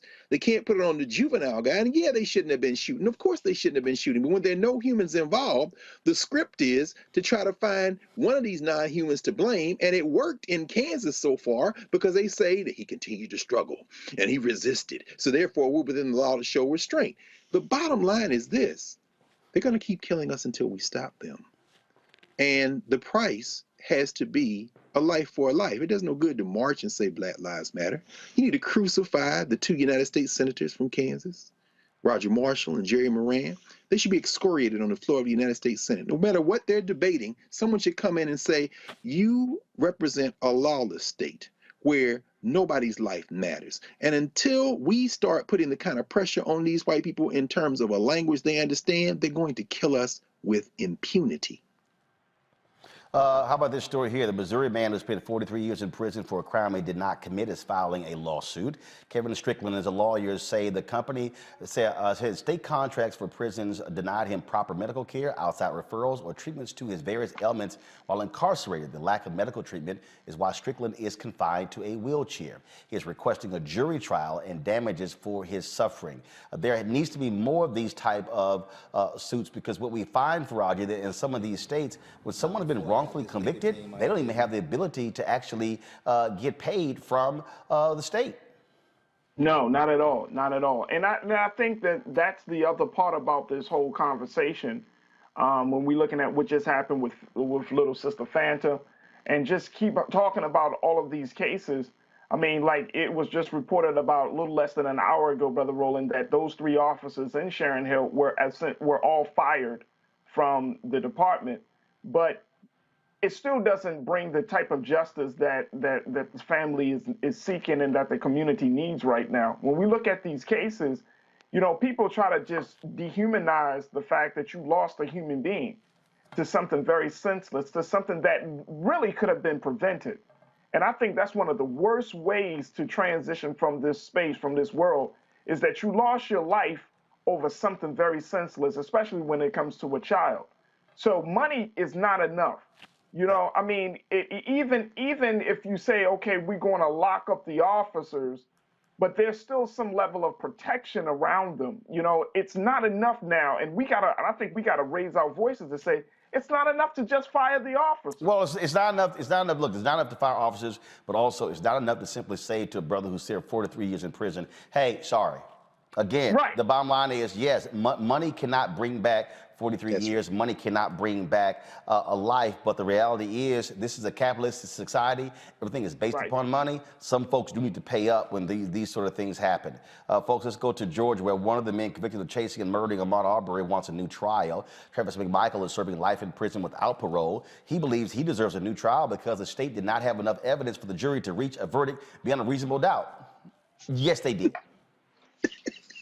This is the standard retrial motion and must be submitted within 30 days of a verdict. His punk ass ain't going nowhere, y'all. So he can be sitting in prison. So I guarantee you, to say, oh, y'all don't have enough evidence. Yeah, trust me, we did. We had your dumb ass testifying and we had video. Oh, by the way, he ain't steal nothing. Guess what? Sit your white racist ass in prison for the rest of your life, and certainly hope Jamal and Pookie don't pay you a visit. All right, y'all.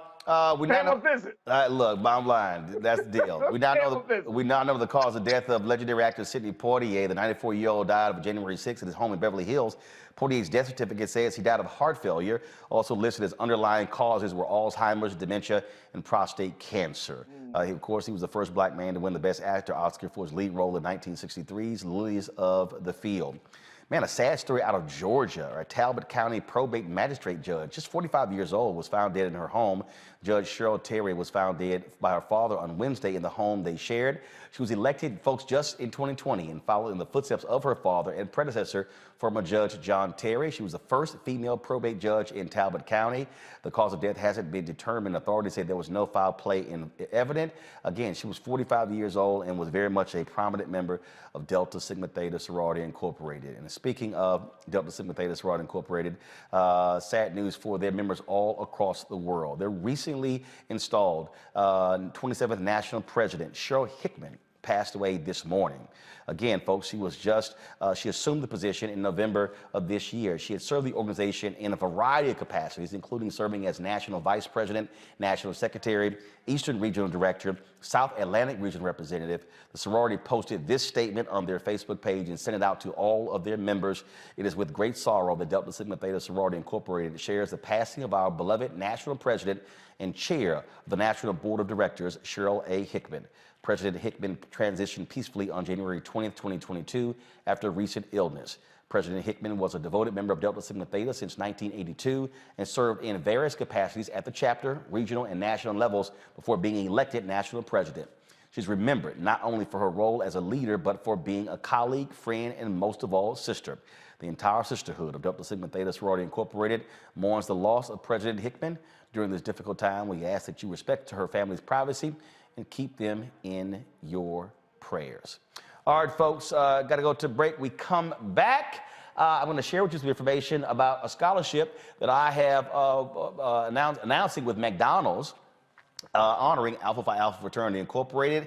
And you're going to get the first look of my book, White Fear, that is dropping in September of this year. We'll do that next, right here on Roland Martin Unfiltered on the Black Star Network.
All right, folks, so y'all see that I'm rocking the Tennessee State University shirt.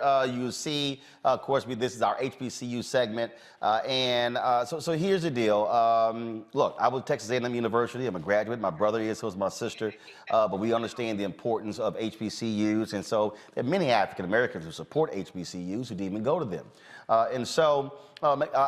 We did remember the project that we did in, we aired it in December. We shot it in November in Houston with McDonald's, tied to the gospel tour. So we were in Houston. If you want to see those interviews, go to the Black Star Network app or our YouTube channel. All the interviews are on there. There was amazing interviews. And so I was talking with the folks at McDonald's, and we were discussing, they were talking about, you know, support of HBCUs, and they said, hey, we want to do something with you, Roland. I said, okay, great. And they said, you know, this is the 115th anniversary of Alpha Phi Alpha Fraternity Incorporated, with December 4th, founded December 4th, 1906. And they said, we want to do something to honor them.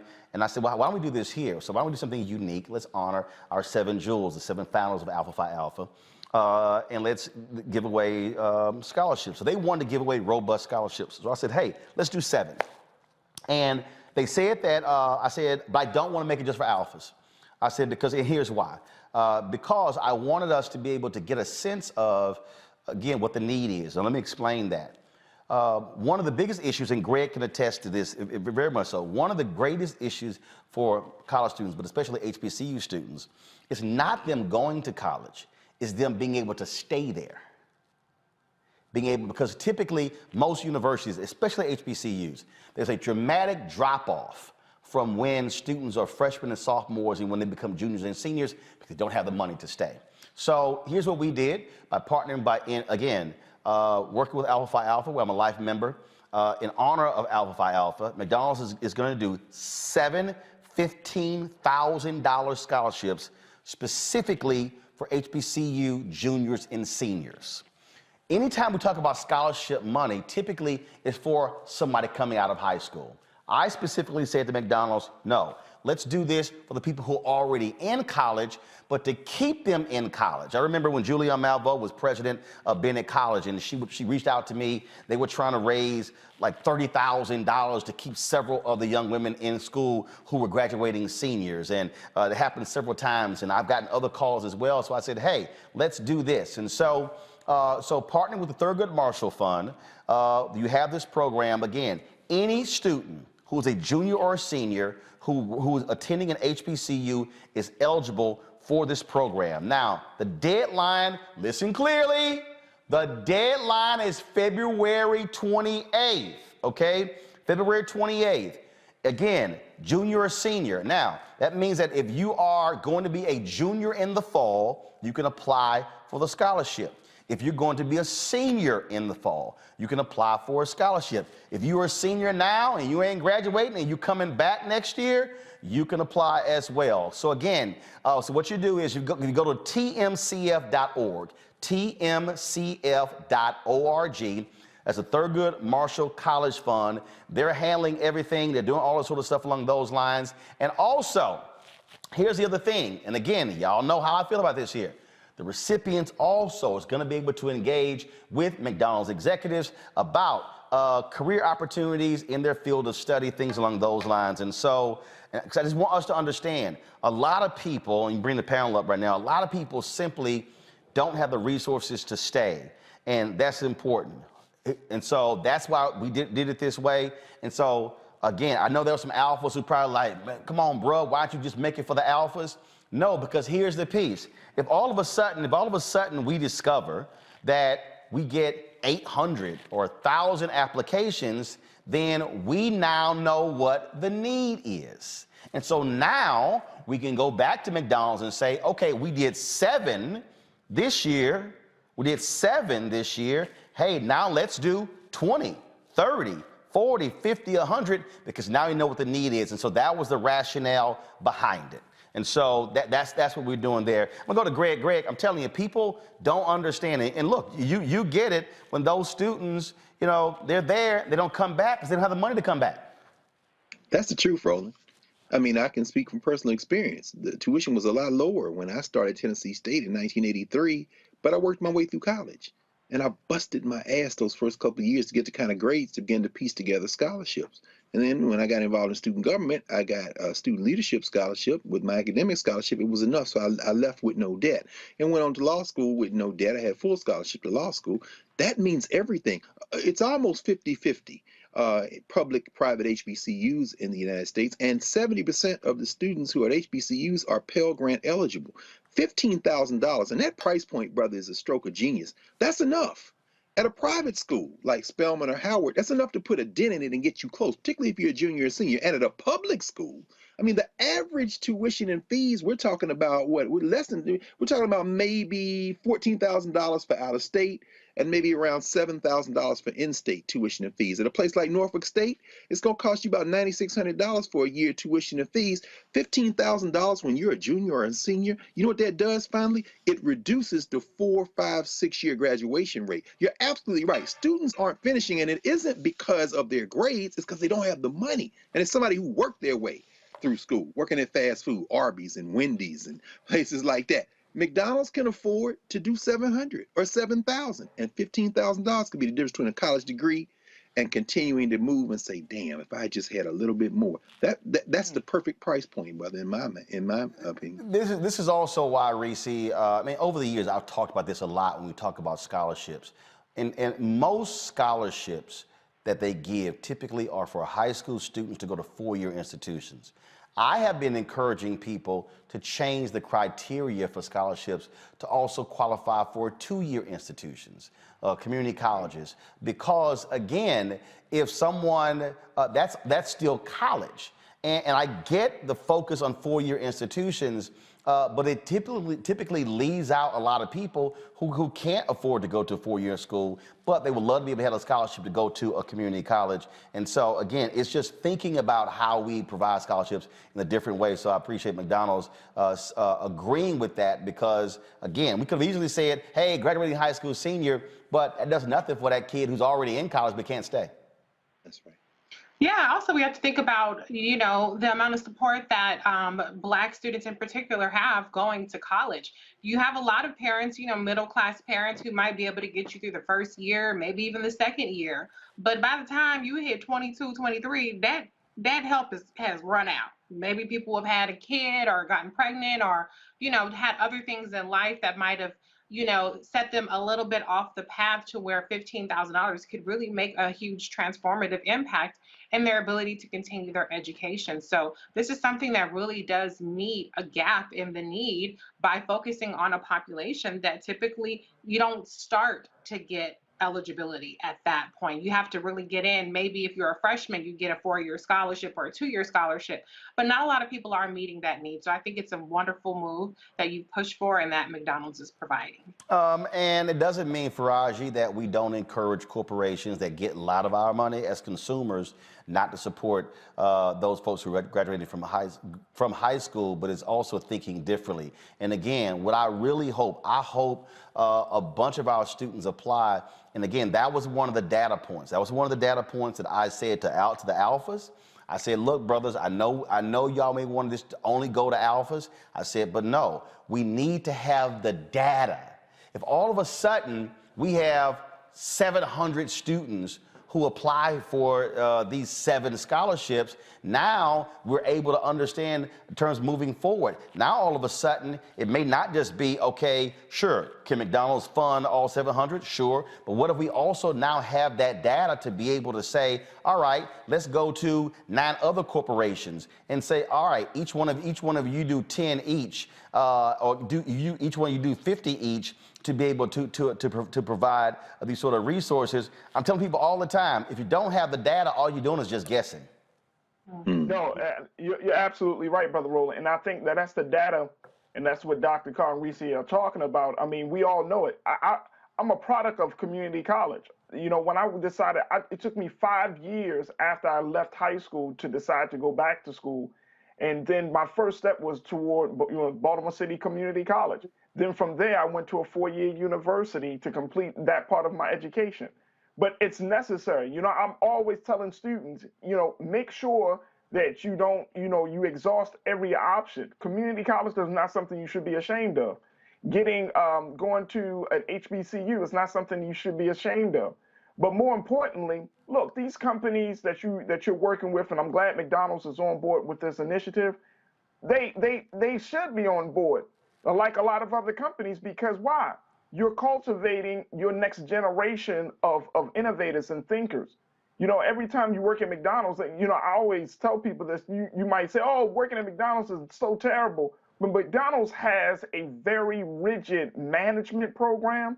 They have a very rigid franchise ownership program. I mean, all of those things. And so when we're talking about investing, these companies should invest in black students. They should invest into the future of black students each and every day. And look, what we hope is that once we get this first batch of students involved in this, getting those scholarships, let's just work, we'll come right back to it and get another batch of students. This thing has to keep going.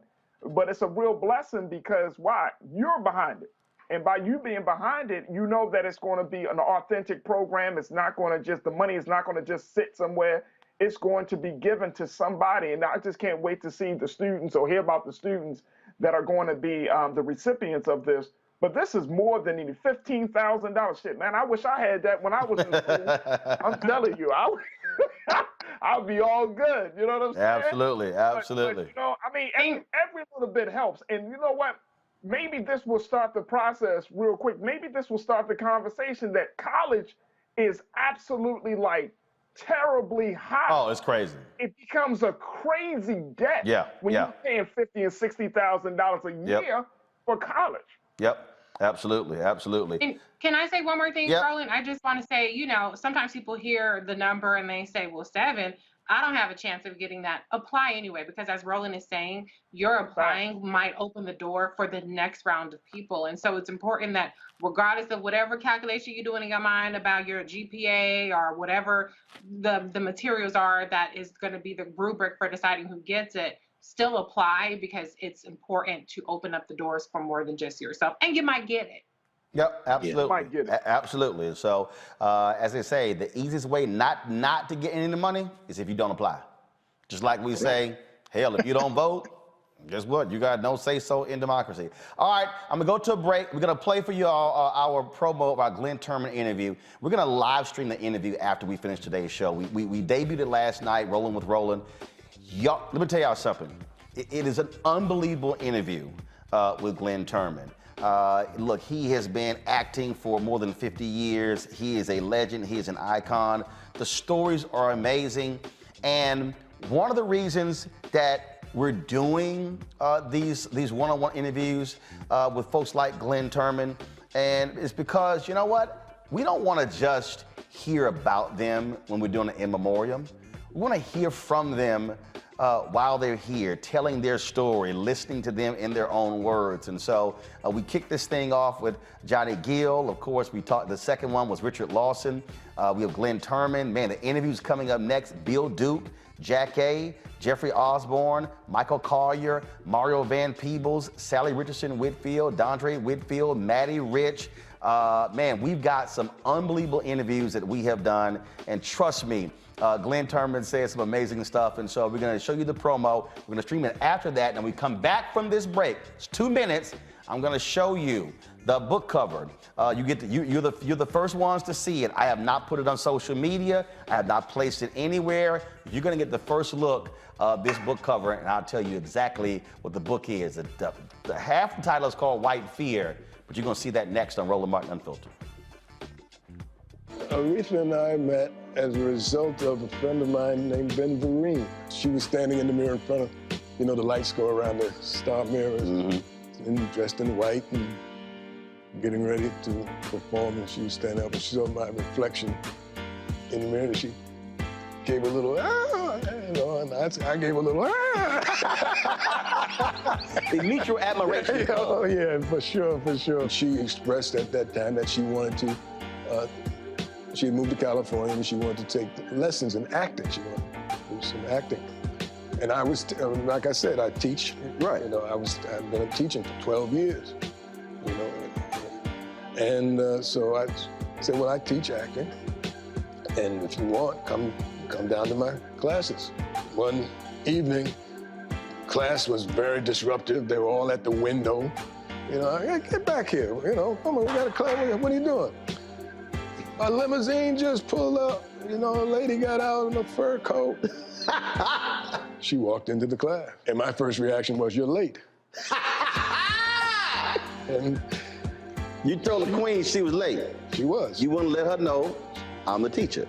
And I'm serious. And I think that's what she came to find out.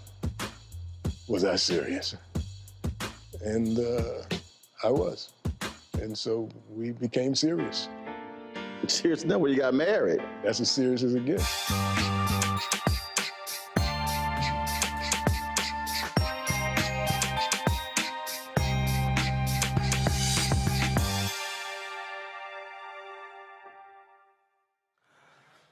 All right, here we go, folks. Time for the big reveal. Y'all have heard me talk a lot over the years about white fear, what we are seeing in America right now.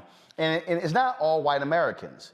But what we have to understand that what is happening in America right now, this shifting of the demographics and this shifting of really this notion of what America is. Greg Hart talks about it all the time in terms of this settler, what's the phrase you use, Greg? Settler colony? Yeah, settler colony turned to a settler state. That's right. And folks don't quite understand, don't really sort of look at that. The reality is that America has been defined through a white prism. If you actually read history, white male prism. It was not supposed to be for Reese to be able to vote. Not because she's black, also because she's a woman. That was not. It was intended for folks who only owned land. That was how this was set up, okay? And so when you begin to look at what's happened in terms of these battles that we're having now, it's because we're seeing a redefining of what it means to be an American.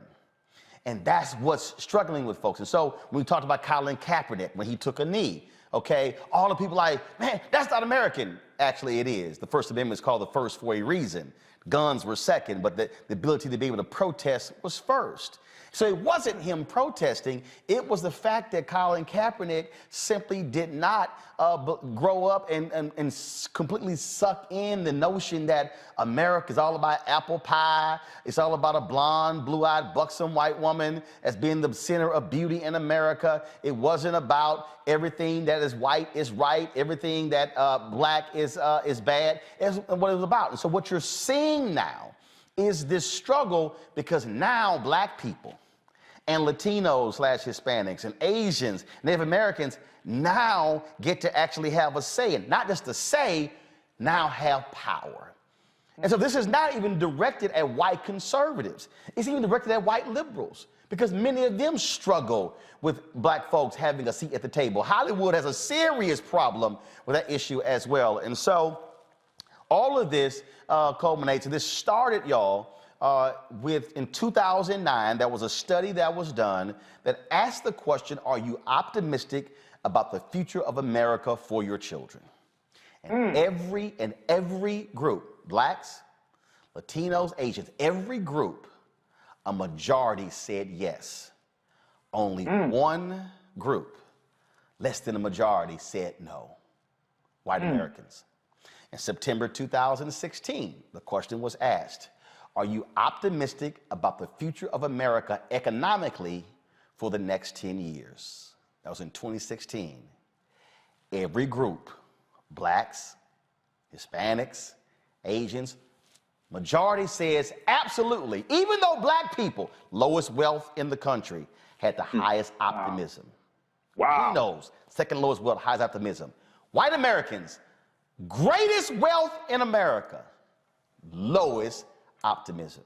So you got to say, hold up, how y'all got more money than everybody else, but you got less optimism than everybody else? Because they will have to share. Their children will now have to compete. You can't, everything is just not, I'm born, I'm white, I get the job. No, you got to present some credentials now, because you know what? The person who's deciding may not look like your daddy. That is the basis of the book that I have been speaking on, that has been cultivating here for the last 13 years. And this, you get to see for the first time, is the cover of this book called White Fear. White Fear, how the browning of America is making white folks lose their minds. Now, if you look at the image, there were a lot of images that we chose. We purposely chose an image of the January 6th insurrection. And you see that the guy in the foreground, you see how he has his hands wide open. Yep. The reason I chose that photo because, one, he symbolizes the notion of all of this is ours. Woo! That's why we chose that. And so Leah Lakins is a writer. It's funny, we were on the call and, because Leah normally is done, she's ghostwritten many other books. And I was like, no, you ain't gotta be no ghostwriter with me. I ain't scared to put your name on a book. And so she and I have been working on this for the past 2.5 years. Ben Bella Books is an independent publisher out of Dallas. That's who we're publishing this book with. And so it is gonna drop September of this year. We're going through the editing process right now. And it's not a book, the book is not just speaking to white Americans. It's speaking to everyone because many of us, Reese, don't fully comprehend and understand. And keep in mind, folks, the other reason why this photo is chosen, remember, Donald Trump specifically targeted Atlanta, Philadelphia, Detroit, and Milwaukee as the basis of his big lie that the election was rigged and stolen, and those are 4 black cities. Reese.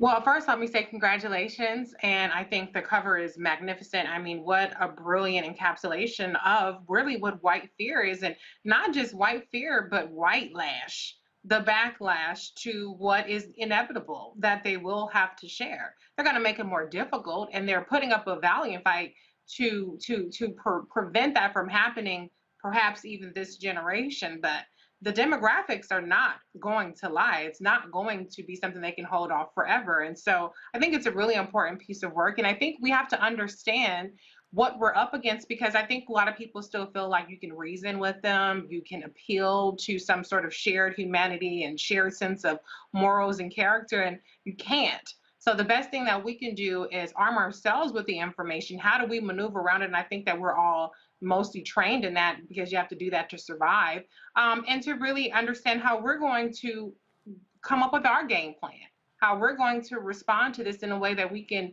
harness our power quicker, despite all of the roadblocks that they're going to put up. So congratulations again, Roland. I love it, love it, love it. Faraji, first of all, Reese, I appreciate that, Faraji. We spend a lot of time on this, trying to walk people through this so they understand the dynamics here. And when we've been talking about these policy changes, making sure that they put on those young, white, right-wing conservatives on the Supreme Court. Do understand, Amy Coney Barrett is 49. Neil Gorsuch is 53. Kavanaugh is 55. Ginsburg was 87 when she died. Breyer is 82. So if you just say that, look, they serve 35 more years. Think about that. That means that Gorsuch, Kavanaugh, and Barrett will be there 35 more years. Damn. 2057. Damn. See, and people have to understand, that's why Mitch McConnell was hell-bent on keeping those seats and getting them in, because they understand when you control the Supreme Court, they are the final arbiter of our laws. That's right. No, that's a big point. I'm so glad, Brother Roland, that you brought it up. First and foremost, of course, congratulations. I mean, I'm absolutely in love with the cover.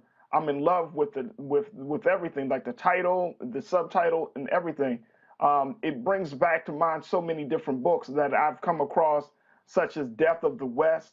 When you're talking about even White Fragility by Robin DiAngelo, there's a number of books out there, and I'm so happy that you're putting this out there as a black man to talk about this, because a lot of those books are really to white people. Even though you said this is for everybody, I think it's absolutely important that we understand as black people the dynamics and the thinking, and which is really important. A couple of questions for you, Brother Roland, because folks have been asking on the YouTube chat. First, will we be able to pre-order the book? Yeah, Is that going to be available? the book will be pre-ordered. It's not available right now. They literally just sent me the email today of the cover, and they said I can go ahead and post it. And so, soon as we do pre-order, we want to make that possible. And again, look, my goal, and when I look at all these books that are on the New York Times bestseller list and everything, you know, I want us to go hard and hit 50,000 pre-orders. I think when the 1619 Project, I think when they debuted #1 on the New York Times bestseller list, I think it was like 87,000 books that were sold that first week. And so you know, with our fan base, you know, we want to go hard on Amazon's list, on New York Times bestsellers list, because let's be real clear, it's going to be a whole bunch of mainstream media folk not trying to put me on their shows. You know, Fox News ain't going to be calling. No. And we know CNN not going to be calling. And so. Or MSNBC. Yeah, well, you know, but MSNBC, well, look, I got Ali Velshi will call me. I'll be on Tiffany Cross show next week. But again, it seems like the only time I appear on MSNBC is only on weekend shows. Ali Velshi, Tiffany Cross, Alex Witt. No other shows have invited me. I've never been on Joanne Reed's show. I've never been on Chris Hayes' show. I've never been on Rachel Maddow's show. Did Lawrence's show one time. And so I used to do the daytime shows, Morning Joe, Katie Tur, all those shows a lot. They don't call at all anymore. So I guess I'm only relegated to the weekend. But So let me ask you this though, Brother Roland, and this is another question that popped up. You know, I mean, because books of this caliber, of this nature, of this content is such hotly contested, because we're in a time of critical race theory and everything else. You know, what's your take on, you know, presenting this book into certain parts of the country, your home state like Texas? Are you having like a plan of action? We going boycott you and all that? No. I ain't worried about that. I ain't worried about that. I ain't worried about that at all. I mean, I had to ask the question. No, I ain't worried about that at all. Trust me, I plan on going back to my alma mater, the conservative Texas A&M University, and discussing this book. I plan on being on college campuses. Trust me, the Roll-Mobile is going to be on the road. We're going to be hitting places. Remember, we're also going to be involved in going to places during the election. So we're going to be on the road anyway, hitting these states. We're going to be doing that. But absolutely. And the thing that's been crazy about this process, Greg, is that this thing has been, like, I've been amping to do it because every time something happened, White Fear kept showing. And even the publisher was like, okay, it's another event. And I'm like, and it was a trip because when back in literally 2018, 19, 20, I kept saying, y'all, the book is playing out before our very eyes. Now, mind you, it's a whole bunch of publishing houses that passed on the book because they didn't see it.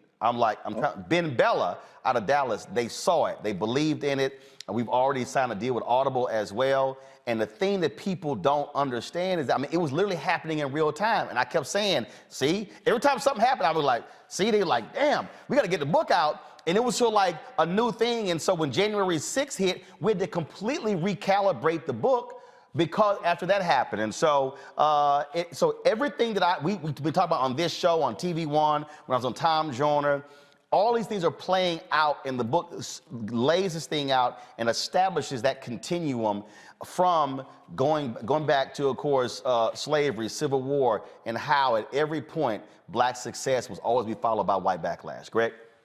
Yes, sir. Yes, sir. And, you know, everything happens in divine order.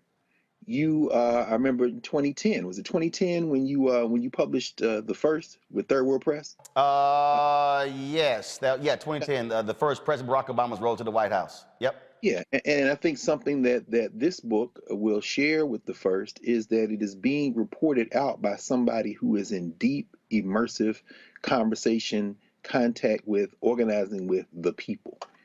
And with all due respect to the New York Times bestseller list, we know that the books that are published by the Fox crew, Brian Kilmeade and them, that's propped up by billionaires and these You know, the same kind of people that'll be trying to put money in McMichael's account in Georgia, which is why I'm glad the Georgia prosecutor filed that addition to sentencing saying, so y'all can't profit off y'all stuff. So we know where those numbers come from. And in the case of the 1619 Project and my friend Ibram Kendi's books and Robin DiAngelo and all those, we know that a lot of that sales is driven by, you know, white guilt and white folks who may use the books as furniture, to quote Dr. Ben Yosef Ben Yaakov. In fact, during the Reckoning summer, so many black bookstores shipped books or had books. White people bought books at the black bookstores, and the books literally sat in the bookstores, meaning they never even picked up the books. So we know that those numbers are driven. But your numbers will be driven by black people who are going to read and black people you've been talking to. And of course, Leah Lakins is a proven entity. She has a track record and a sister, black woman.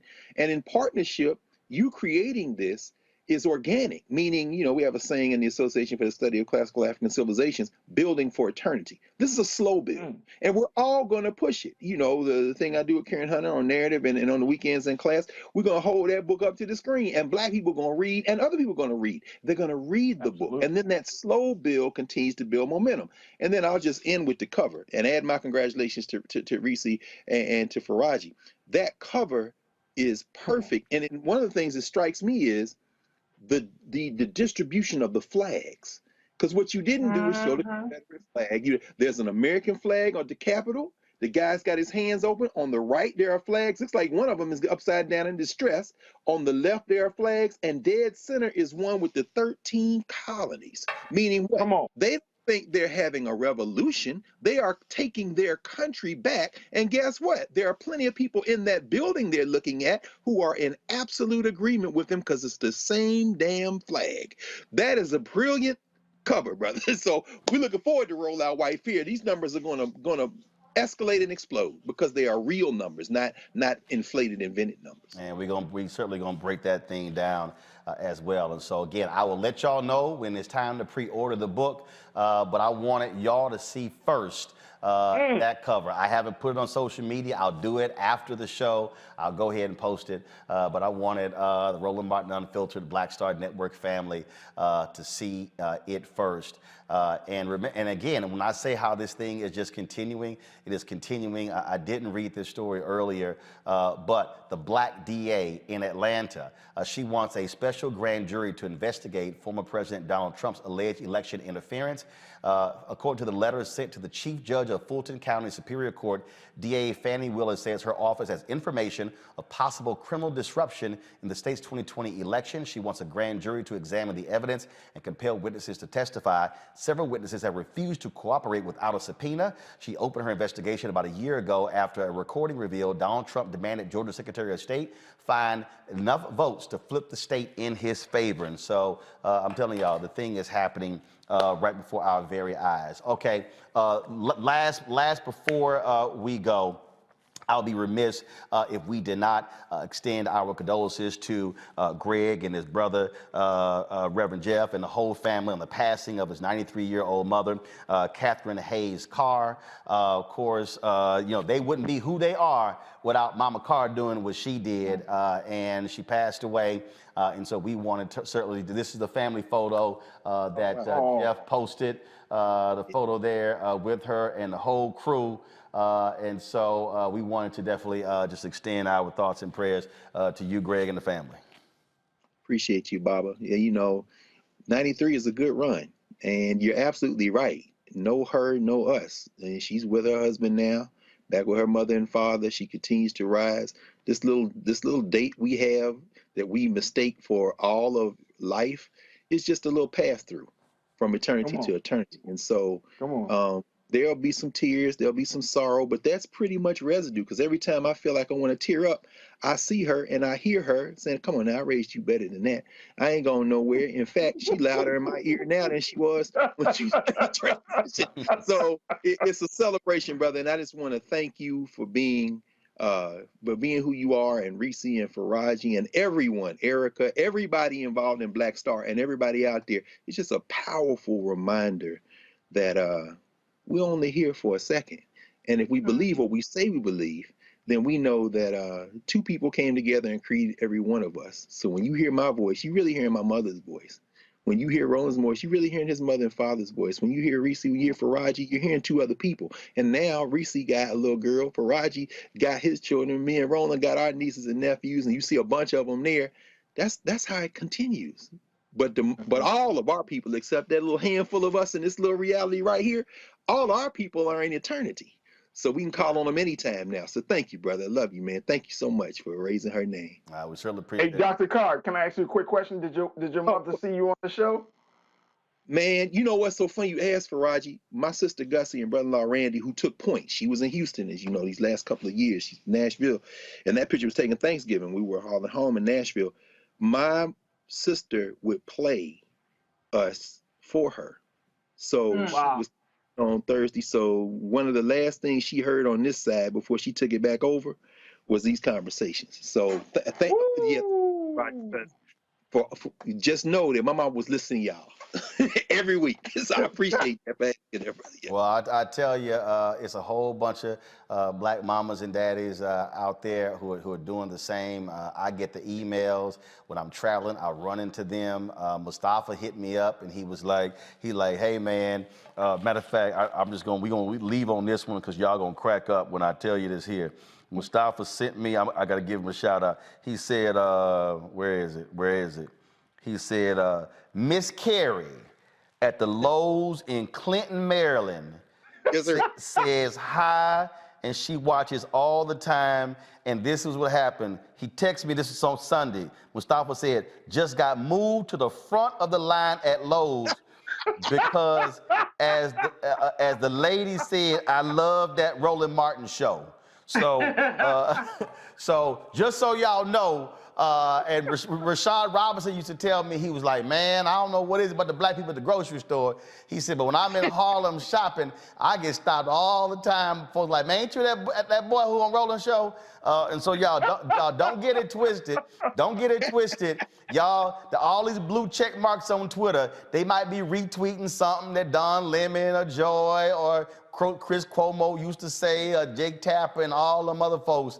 But trust me, we know what the brothers and sisters are watching, and they make it clear when they walk up to me, y'all, and it's happened multiple times where they put cash in my hand. They say, look, I ain't trying to mail it in. They put cash in my hand. And I know some of y'all been emailing me. We're getting a P.O. box for y'all to be able to start sending your checks and money orders, because y'all keep telling me, look, I don't trust no Cash App, PayPal. I got you. So we'll have the P.O. box soon. That's why I haven't been given the address. And so folk like, I know some of y'all old school with money orders and checks. We appreciate that. And so again, we're gonna have that real soon. So we appreciate it. Again, condolences to the Carr family. And we certainly appreciate it. Reese, Faraji, Greg, thank you so very much. Folks, that's it for us. Sorry about the power outage. It broke the show up. But look, we still here. And again, why do we need your support? Y'all think I'm joking? I sent the emails when we were in that break to the engineers to get a backup source so we don't get knocked off line again like that.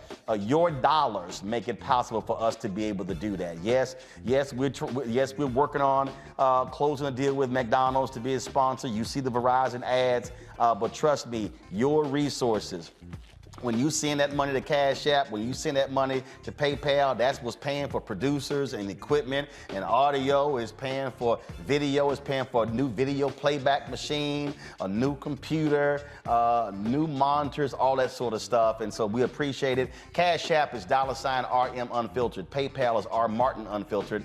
Venmo is RM Unfiltered. Zelle is Roland at RolandSMartin.com, Roland at RolandMartinUnfiltered.com. And of course, you please tell everybody, download the Black Star Network app. We've crossed 25,000 downloads. We want to hit 50,000, 100,000, 250,000. And so please do so. We're on all platforms: Apple phone, Android TV, Apple TV, Roku, Amazon Fire, Xbox, and Samsung Smart TV as well. Shout Dr. Glenda Glover, president of Tennessee State University, also international president of Alpha Kappa Alpha Sorority Incorporated. And so I'm rocking this shirt today. Don't forget, HBCU students, the deadline is February 28th.